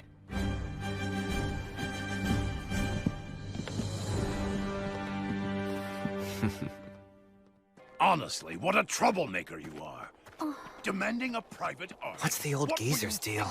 Menel, actually he's... Especially you. You're a novice. How dare you take matters into your own hands? So what if we did? It's not like you're our boss or something, mister. Excuse me? I'm the head of the temple, in case you forgot. So what? You want to fight over it? How dare you speak to me that I'm sorry. My father's on edge because he's had unresolved issues lately. No, I apologize for my friend's behavior. Anyway, so you're Bishop Bagley's daughter, then? Yes, I am, though we're not related through bloodlines. At one time, the bishop was in charge of a temple in the capital city that accommodated a large orphanage. Ah, yes, I got it. When His Highness Ethelbald asked my father to relocate here, I came to this continent along with a dozen or so other families. So that's what happened. He's in a position where he can throw his weight around. He has connections everywhere, and he has loyal subordinates, too. Bishop Bagley! Thank you for all your help. Your intervention with the Crown Prince saved us. Thank you. I did nothing to warrant your gratitude. I only defended the temple's authority from the Crown Prince's utter selfishness. You just happen to be a part of that. Besides, when he's amused by something, he has a habit of doing absurd things. It's a real problem. But be that as it may, I still must respect his royal stature and worldly authority. I'll take his proposal into consideration. You will remain in the chapel after the evening prayer. All right, I understand. The thing is, What? What's the evening prayer? You unbelievable fool! You know the prayers that are called Vespers and Compline? Those holy practices were revised 200 years ago. Did you serve your apprenticeship with one of such a long-lived race? Sure. I guess that would be a good way to put it. So it seems that you are not entirely ignorant then. Anna, go fetch some books on the revisions to the liturgy, and while you're at it, find a suitable teacher for him as well. Yes, Father. This boy is a novice, and on top of that, an ancient who's come here from 200 years in the past. He'll take a lot of work.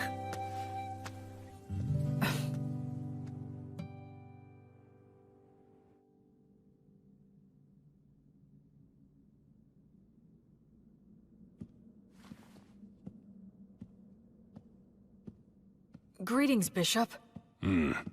Wait here for a moment. Of course.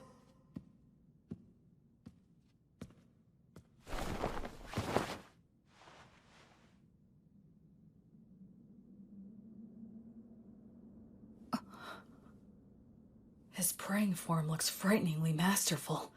Other than Mary, I've never seen such an expert.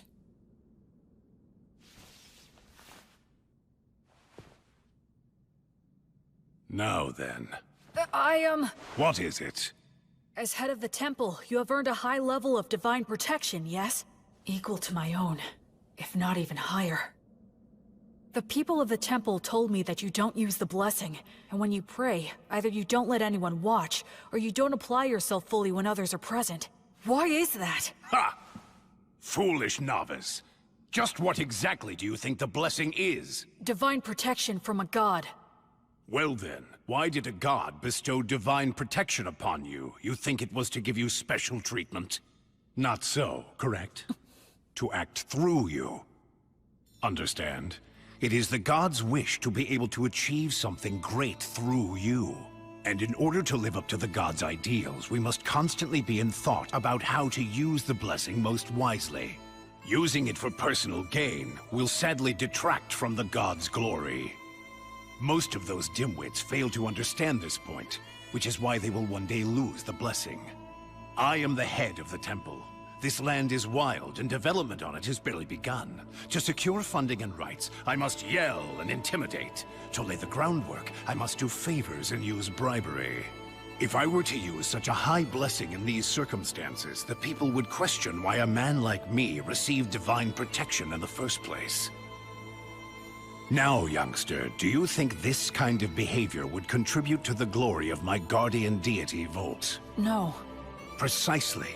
The correct course of action for blessings and prayers is to store them inside. Therefore, I have entrusted the Vice Bishop with the glorification of the gods through such sacred blessings. He's a very capable man, skilled at winning the hearts of the people to the extent we need it. I trust him with the stressful role of being the face of the temple. I didn't know. Bishop Bagley is really quite talented.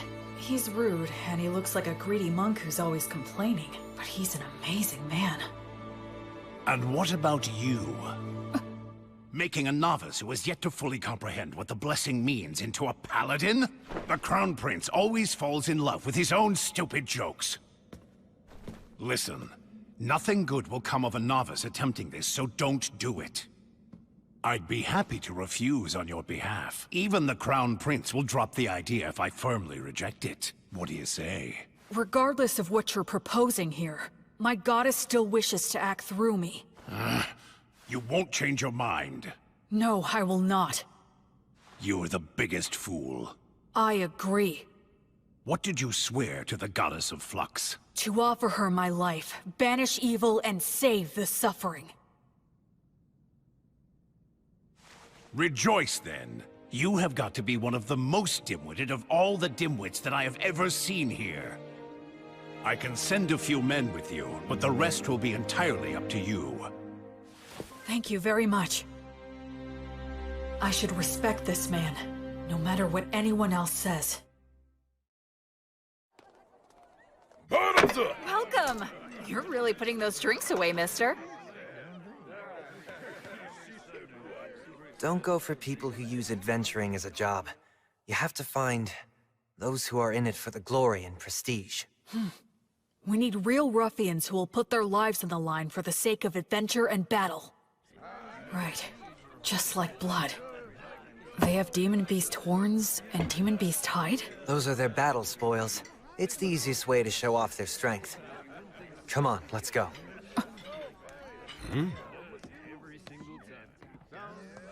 A red-headed boy with a friend who looks to be half-elf? There's no doubt. His training must have been extensive. Hey, man, what's the famous wyvern killer doing walking into some pub out of the middle of nowhere? I'm looking for help. Exploring Beastwoods? Low pay, your reward is glory and praise, and there's no guarantee you'll survive. We're doing this for a living, you know? We're not taking this quest, right, guys? Yeah, man, don't be so stingy. Shut up, you blowhards.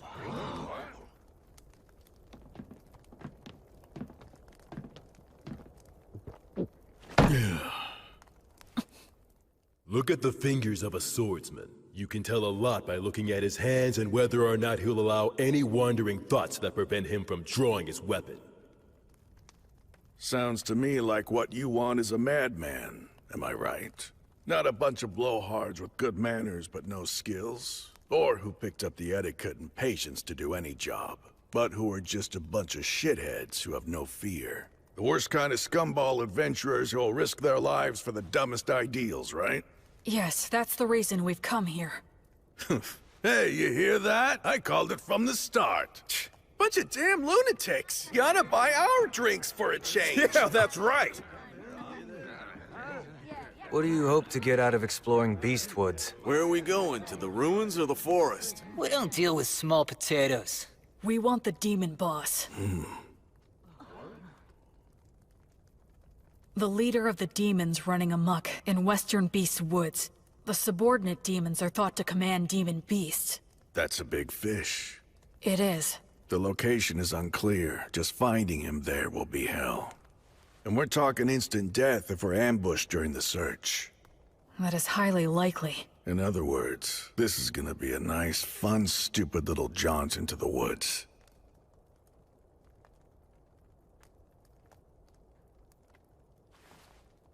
Count me in on it. All I need is food and a bed. And a little pocket change will be nice. Yeah, me too. And me. Count on us, Great, too. I'll provide everything. I'm William G. Merryblood. I'm Raistov.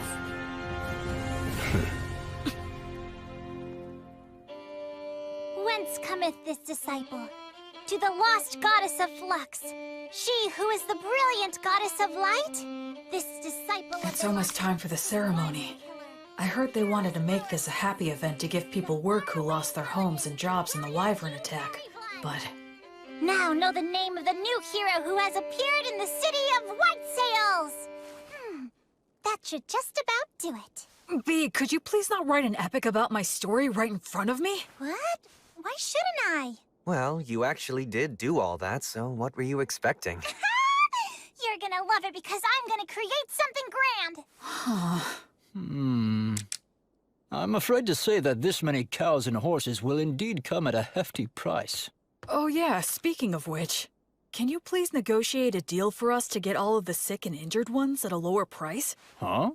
Don't worry, I plan to heal all of them. Oh, that makes sense. Also, I was thinking that it would be a big help if you could start a trade movement between Beast Woods and the city of White Sails. Yes. How much do you need me to give you to fund that? Well, why don't the two of us sit down and have a serious business chat? Let's see here. Easy on me, please. I say go for it. You need to have a good understanding of how money works. You'll be dealing with Raystov and all those guys soon. The Raystov? Raystov the Penetrator is here? Yes, he is. That's perfect. I can interview him then. Huh? Making a habit of flaunting your own accomplishments leads to arrogance. And arrogance dulls one's blade? Yes, exactly. Oh no, that again? This is why you're so useless. You never have any good ideas. So I take it you two know each other? We've talked a few times in the past. It doesn't matter how many interviews. You always say the same thing. You're such a stubborn and broody guy. My answers are never going to change. All of your tales of heroism are terribly ambiguous. I would like to create something that comes a little closer to the truth. What a big fat meanie you are. Isn't reputation important to an adventurer? Whether it's making a living or getting ahead in life. As long as you've got skills, those things come naturally. But surely you realize that even people with skills can be utterly ruined by a bad reputation. Even the greatest warriors can never tell what their downfall is gonna be. Right, Will? So you're saying Raystov's tales of heroism are ambiguous?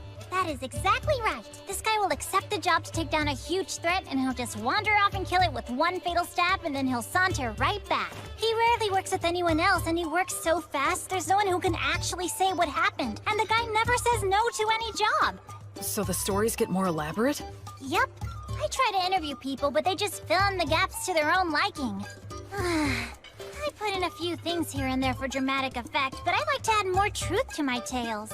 No need there. See what I'm saying? If only I had a little more to work with. For heaven's sake. Hey, I know! How about the Penetrator versus the Paladin? What? That sort of came out of nowhere. You're putting Raystov on the spot too, right? If I receive a challenge from a strong opponent, I have no choice. But Raystov! Alright, you heard what he said! Well, I guess maybe when we're done in Beastwoods. Yes! You promised! This is so great! I'll make this into a song that'll be sung for centuries, millennia, until the end of time! A lot of things happened very quickly. Having obtained official permission from the Crown Prince and the Temple, I set off with my team of rowdy adventurers to begin the process of exterminating the dangerous demons and demon beasts infesting Beastwoods. In areas that were relatively safe, we brought human helpers and supplies. Two things that every poor village needs. The village is within sight! Yeah! A village with access to supplies becomes much more productive. Even if it was in debt, it should eventually turn a profit. Tonio handled all of that with remarkable skill. It was also Tonio who arranged funding for our activities by soliciting donations and contributions. You know, maybe I'll go on to become the head of a trading company. Yeah, please go big. And when I do, I'll be counting on your patronage. Officially, this is just the case of a lone priest doing charitable work. That way, no one gets offended. Of course, all of this means that I need to remain loyal to the Crown Prince and to the Temple. You've come back now. I appreciate the work all of you have done here.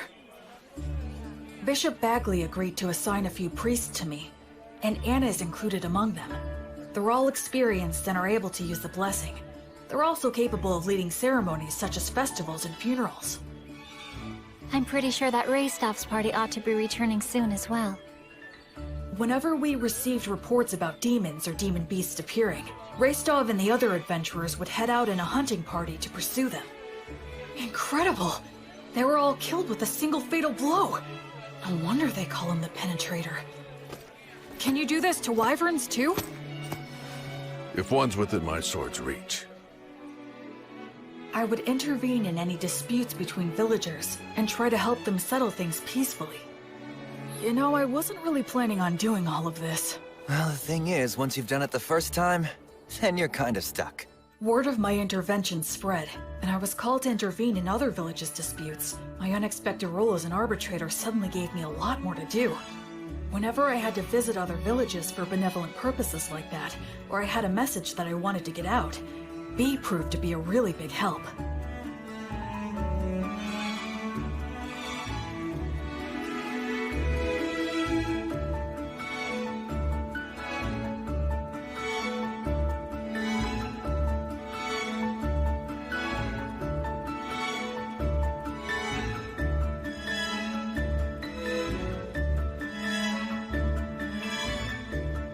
So, we traveled back and forth across Beast Woods, time and time again.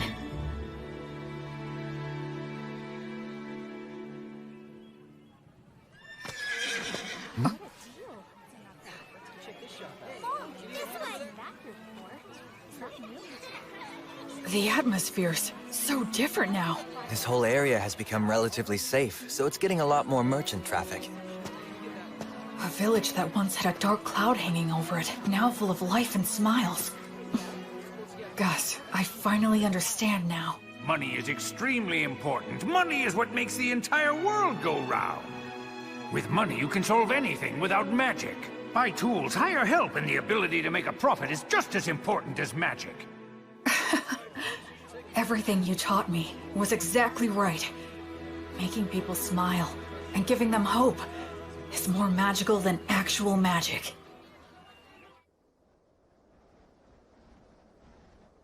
And then, just as we were noticing the first signs of summer approaching... Hey, Will. What is it? Pip's party went west to do some recon, and they haven't come back yet. So how long... They were planning to spend no more than 10 days investigating, but it's 2 days past that. Pip and his party. They're very talented hunters. All right then. We'll go and search for them. You, Menel, and I are definitely going to go. And do you think you could put together 2 parties? They need to excel in forest exploration skills. I'll gather them right away. There's a chance they didn't get lost, but instead wound up in the demon's base. And if that's the case... There will be a battle.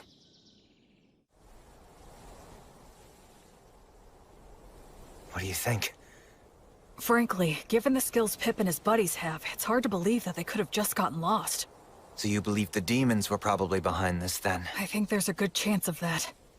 If we beat them, things should settle down here, too. I just hope that they're all right. Hey, Will. Huh? I should... say thank you. Oh, for what? For a whole lot of things. I just have a feeling that I would have hit rock bottom if it hadn't been for you. It's thanks to you that I'm here now, and that I actually have a respectable reason for living my life. So, well... I owe you my thanks. Oh no. I should thank you. I knew nothing of the world, and you saved me. But you know... What is it? You could look at me when you say it. Shut up!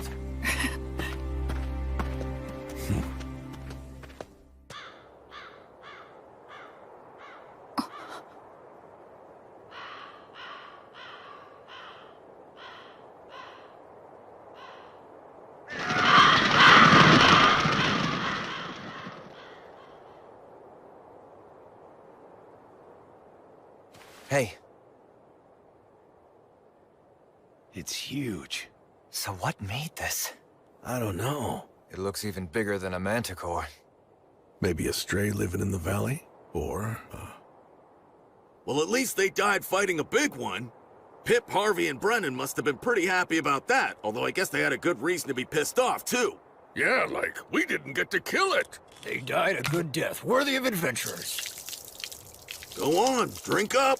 Virtuous gods, please grant rest to their weary souls. Gracefield, goddess of light, I beg you, please, grant them peace and guidance. Will, there's a head missing. The damage is so bad it's hard to tell, but it was probably just eaten up. Yeah, I'd bet on it. No, wait. Huh? Did he toss aside his gear as he ran? Why go deeper into the valley, though? If the path to the forest was blocked, that's the only way. He had no choice but to run deeper down. Yeah, I guess that's true.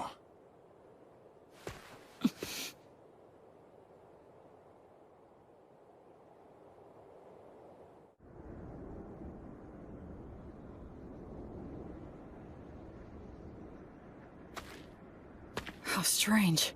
Yeah. Feels off. What do you mean? What's wrong? The footing here. It's very poor in this valley. Even if they fled, getting this far would be... It's a trap! Retreat!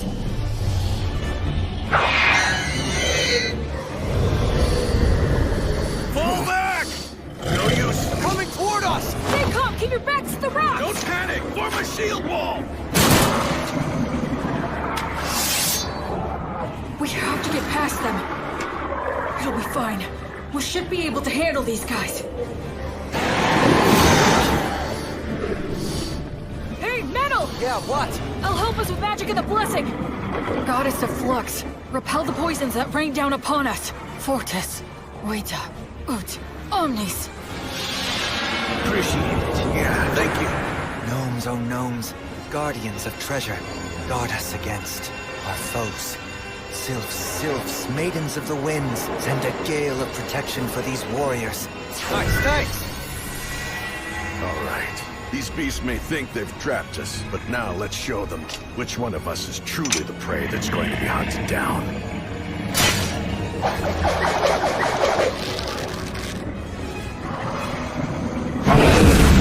Shoot now!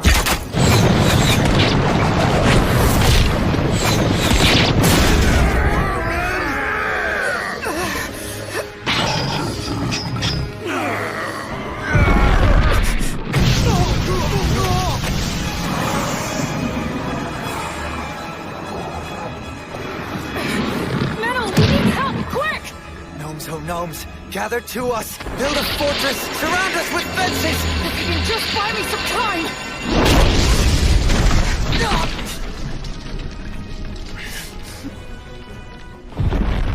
No, don't!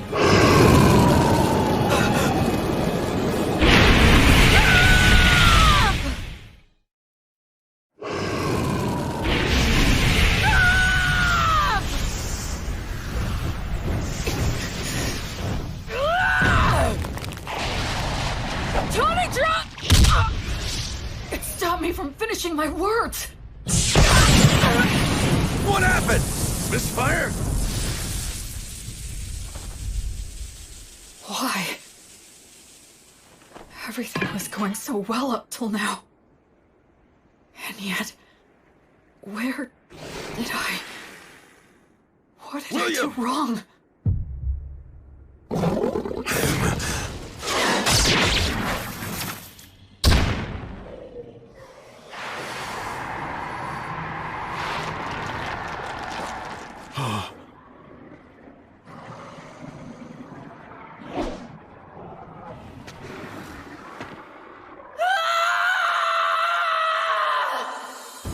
The techniques that I'd honed, the spirit that I'd refined, the tactics that I'd learned, all of it was gone.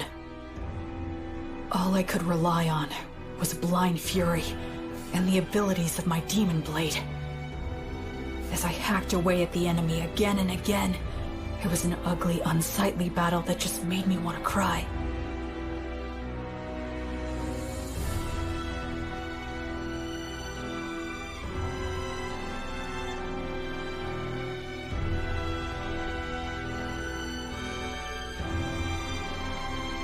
It felt like I'd wronged the three of them. I felt pathetic. That's enough! Stop it!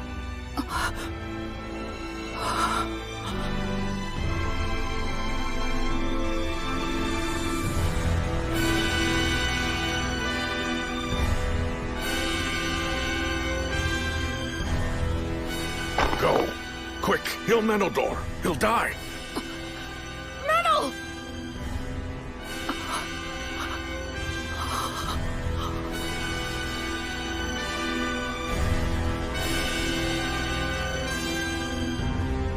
Gracefield, Goddess of Light, I entreat you, please shine this healthy soul's light down upon these wicked wounds and banish these shadows.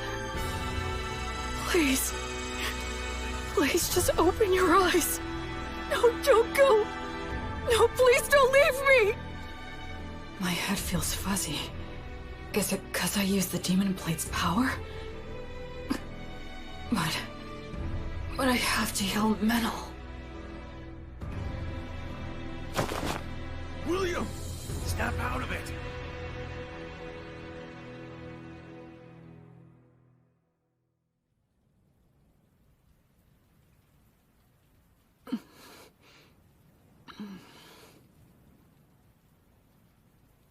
So you're awake, huh? am I? A village not far from the valley. After that battle ended, we retreated, bearing you and Manildor here upon our backs. The Chimera fled. I see. Where's Mantle? He remains alive. Between the magic and protection you put on him before the fight, and Manildor's own quick reaction, it seems your blessing came just in time. Thank goodness. Although he still hasn't woken up yet. Then I have to go to him. You still need to rest a bit longer. But if I... Manildor's condition is stable now. He's already had all the care that he needs. You burned up far too much of your strength, so rest.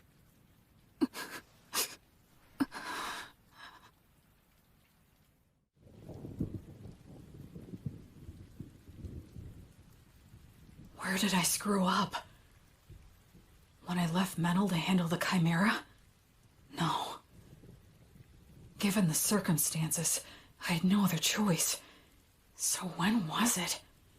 Was it just getting caught in that trap in the first place? If I'd been more careful, and took the time to send out scouts in every direction, we wouldn't have wandered blindly into that valley. We had plenty of people at our disposal. Up until that point, we'd been successful, and we were rattled by finding some of our men dead. Maybe all of that led to a simple lack of caution. No, I think I'm missing something. Some kind of fatal flaw. So they retreated, huh? Really? The Wyvern Killer and the Penetrator? I heard they ran into some absurdly huge mixed-up demon beast called a Chimera. Wonder what they're gonna do. Also, that elf mix was hurt bad, wasn't he? Yeah, he's really got it rough. When you're stuck with a monster like the Wyvern Killer, no amount of lives is ever gonna be enough. Yeah. A monster? Yeah, guess I am.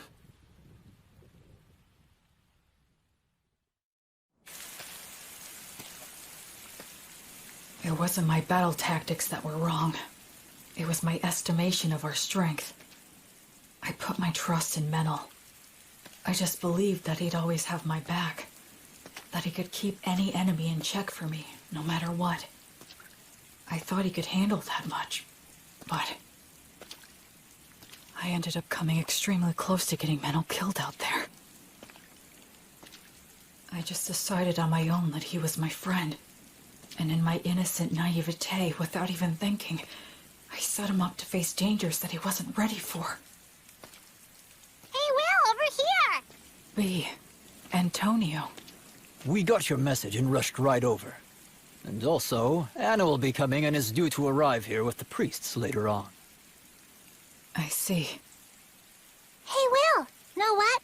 We heard you save Menel's life earlier. I can't believe it! You ran into a beast as impossibly tough as a Chimera, but you still beat an insane number of magic beasts and even saved Menel's life! You really are absolutely incredible! I doubt that Menel and the others who have been stuck with me would agree with that opinion. Huh? I'm going to see him. But Will... Wait, Will, shouldn't you keep resting at least a bit longer? I'm fine. I'm very strong after all.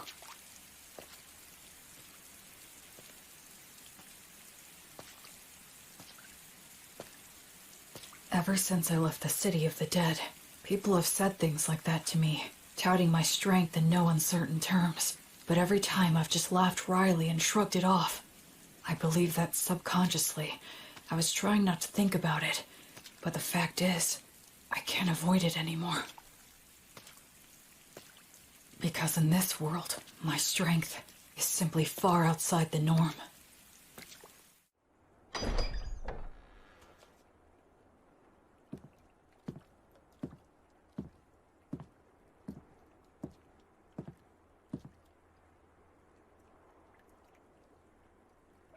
This is my sin.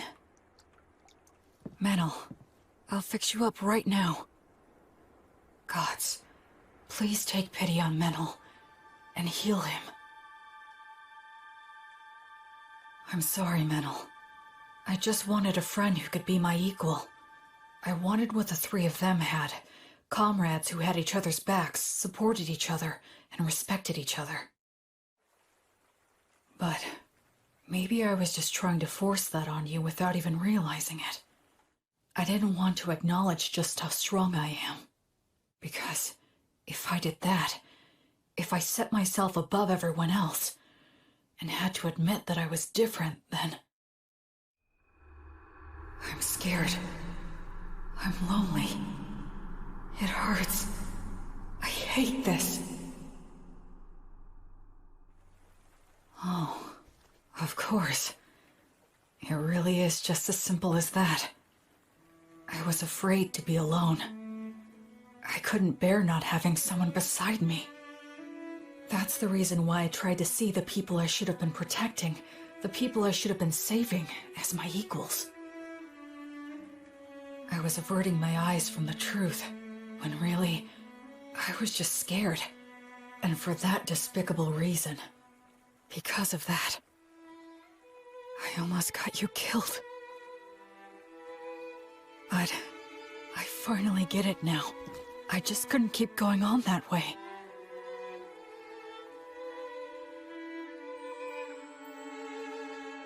Oh, Goddess. Are you here because you're worried about me? Up until this moment, I've been foolish.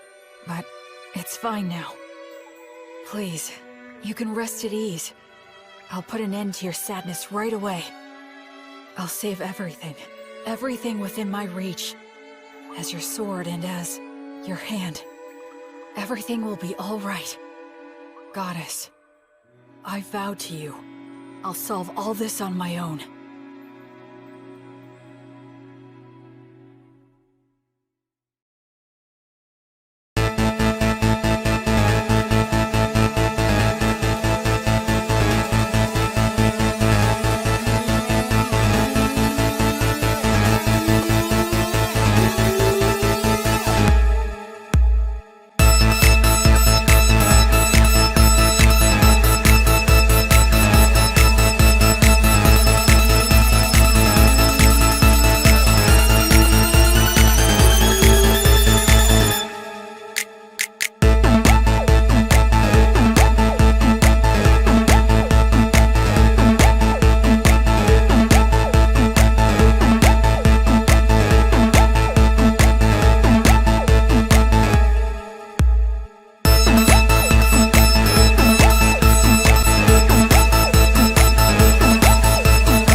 Hey!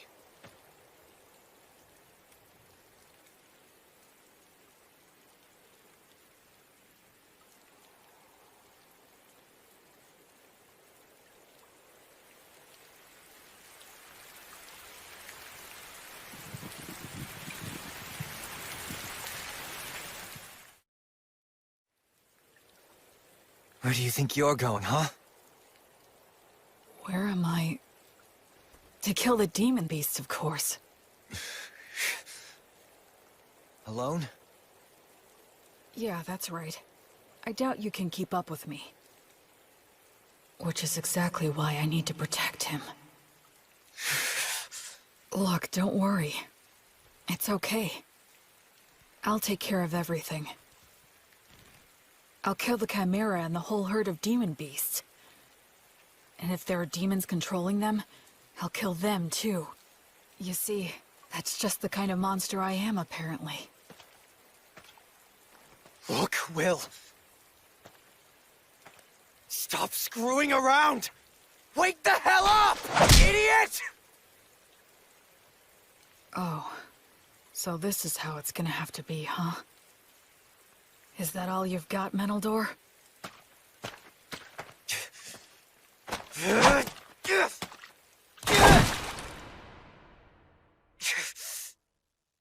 Damn it!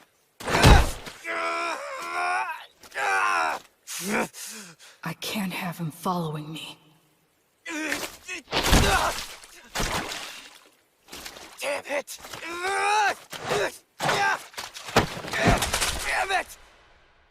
Damn it! Damn it! Damn it! I guess I could just break one of his arms.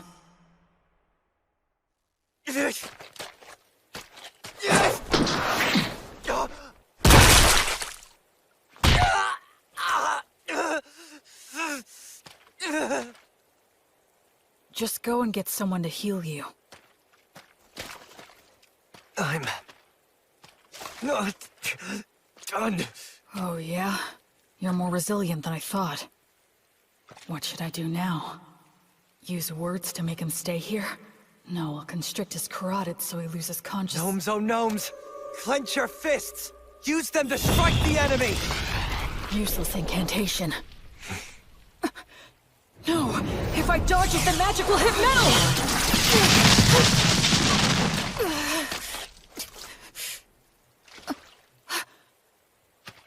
What's this crap about fixing everything alone? You're only being a coward!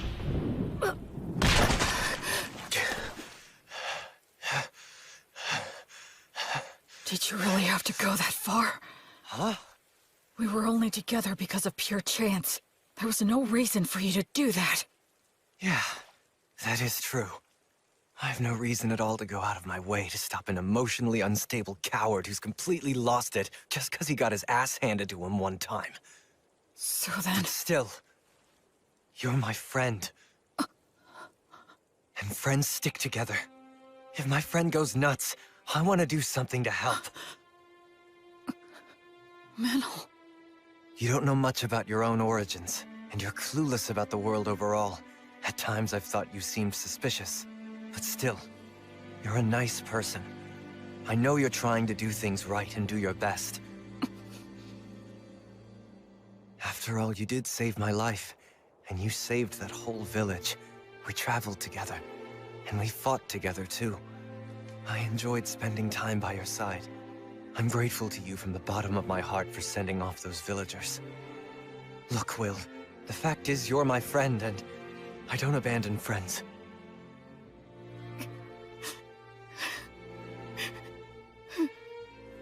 Well, you still want to fight? I surrender. I know that I'm still weaker than you now, but just you wait. I'll catch up before you know it. Menel. And soon enough, I'm going to prove that you are no monster.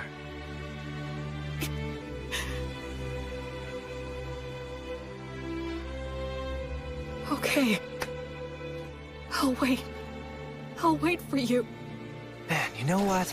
You can be a real pain in the ass. Sorry.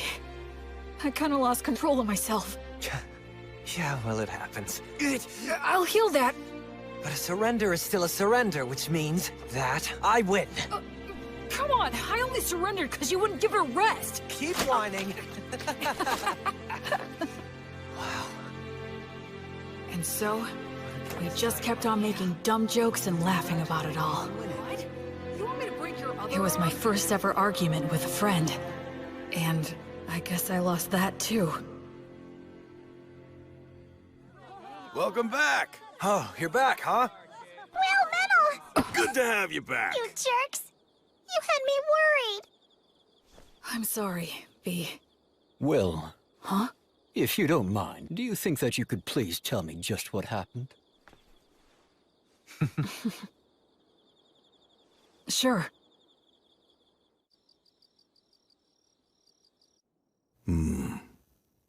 That's an illness of the strong. And the stronger that you are, the harder that it can hit you. Depending on the severity of the case, it can even kill you. I'm so sorry.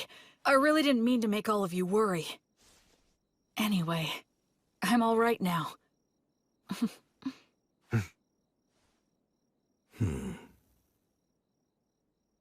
You two were stuck in bed not long ago, and you were off slugging it out? We even set a trap for a surprise attack. That Chimera's got no chance. I've got a debt to repay to that bastard. I won't be shown up like that. You mean you're gonna go fight that thing again? That's right. We're gonna have a little rematch. I won't get beat up and just leave it at that. I'll split its head open. I mean all 3 of them. Chimeras don't occur naturally, so there's no doubt that this thing is the product of a demonic ritual. I say we take them all out at once before they can escape. You want to go after it this soon after it roughed us up? I won't just give up and leave it like this. Let's bust them up good. All right. Guess we should round up some help, huh? This'll be a good, fun, stupid-as-hell adventure. A silver coin for a demon beast's head. And 10 gold coins for the demon bosses!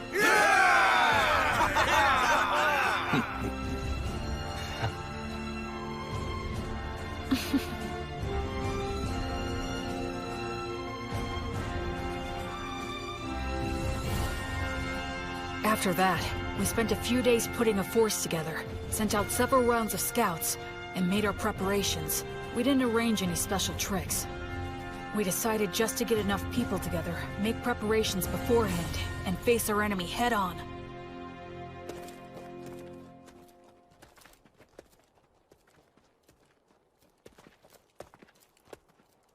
Let's set up our formation and our gear here.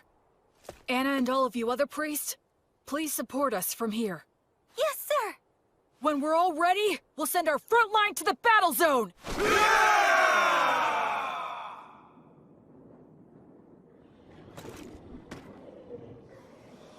If we can wipe out all of those things, this whole area's gonna be a lot more peaceful. Yeah, let's do that. Huh? Sometimes you propose the wildest things so casually. Here they come.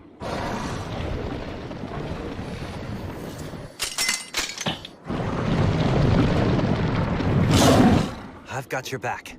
Thanks. I'm counting on you, Menel. We'll break through head-on! By Volt's blade of lightning, let us triumph! Burn bright, blazes flames of courage! World, send us a tailwind of good fortune! Virtuous gods, righteous protection! Shoot! Sagitta Flavium!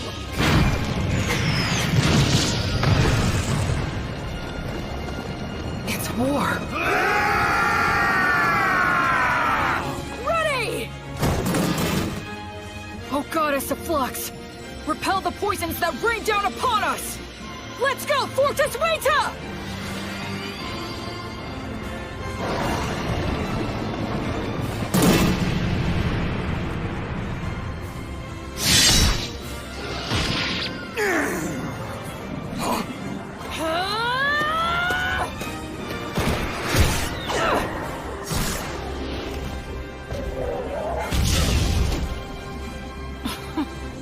How could I ever think that I'd fix this all alone? I was never any more than one factor in this battle. The battlefield's not so easy that only one person is enough, no matter how strong they are. By the flame of Gracefield!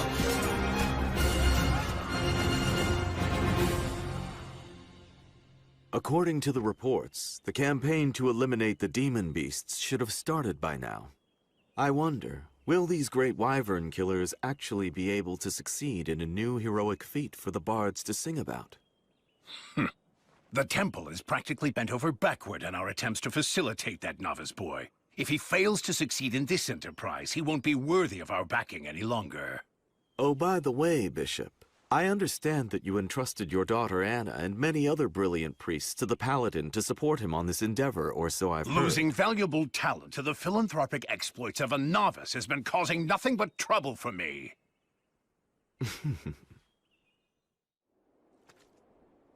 What's this? The remains of an abandoned monastery? It looks like we're the first ones to make it here. Be careful. Watch for traps.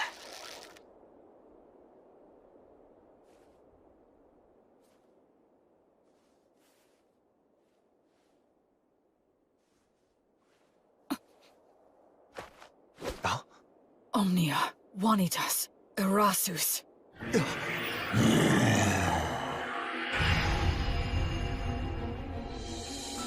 Hi there. It was laying in ambush with invisibility? Be careful, Will. This thing's pretty damn smart.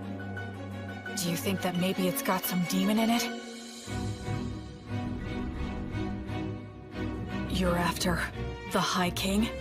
Oh, you know the High King's seal, do you? Are you a warrior sent by one of the gods, then? That answer, I'm certain now. Basically, this is like taking a square on a chessboard. The City of the Dead, where the High King was sealed, isn't yet under control by either side. If the demons manage to take control, they'll undo the seal, and disaster will ravage the continent again. But if mankind takes control, the seal will likely become even stronger. The demons are in a position where they need to keep Beast Woods permanently devastated, and keep it in a state of chaos, destitution, and lawlessness. That's why they're commanding demon beasts to attack villages and keep the pressure on. They can't let mankind advance any farther south. They can't let people head in that direction. They can't let them think that there's hope in the south. If you consider the existence of their king, it's incredibly easy to figure out what their objective is. In the name of the Goddess of Flux, I will destroy all of you. Oh yeah, but wait. There seems to be some sort of mistake or perhaps a misunderstanding. A misunderstanding, huh? That's right. That's the truth!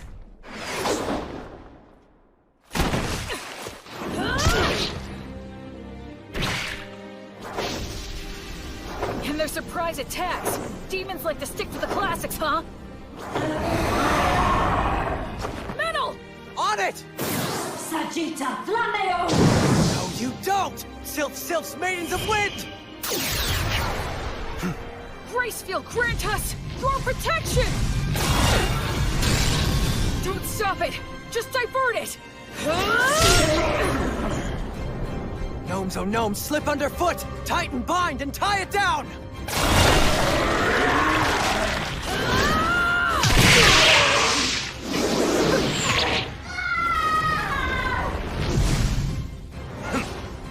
It has 3 separate heads. If each one reacts differently, they're bound to end up becoming confused. This demon beast is unnatural. It shouldn't exist! I don't need to score a clean victory in one strike. I just need to fight it the right way and win by being better.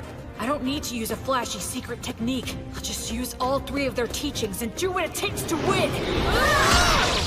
That's the fighting style that works best for me! Maidens of Wind! Bless this arrow with your kiss!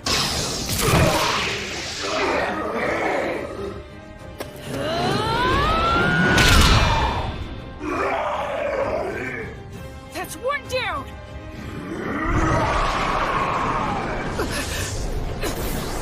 You give me no choice. Although I detest this dragon's power, I must use it! Dragon? This one too? Metal, step back and give me a little room. I'll strike it down now. I was raised on Mary's bread, and my arms bear Mater's stigma, which means poisons don't work on me. I'm sure you'd like some glory of your own too, huh?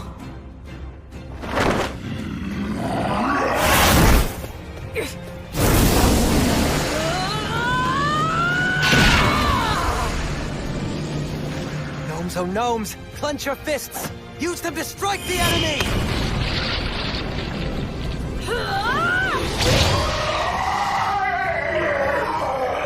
Nowhere to run now! Acceleration!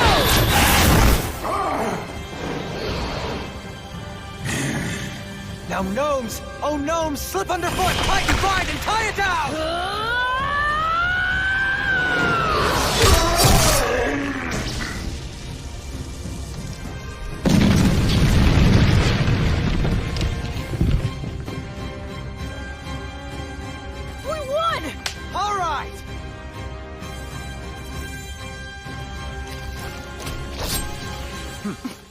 on to the next one. Yep.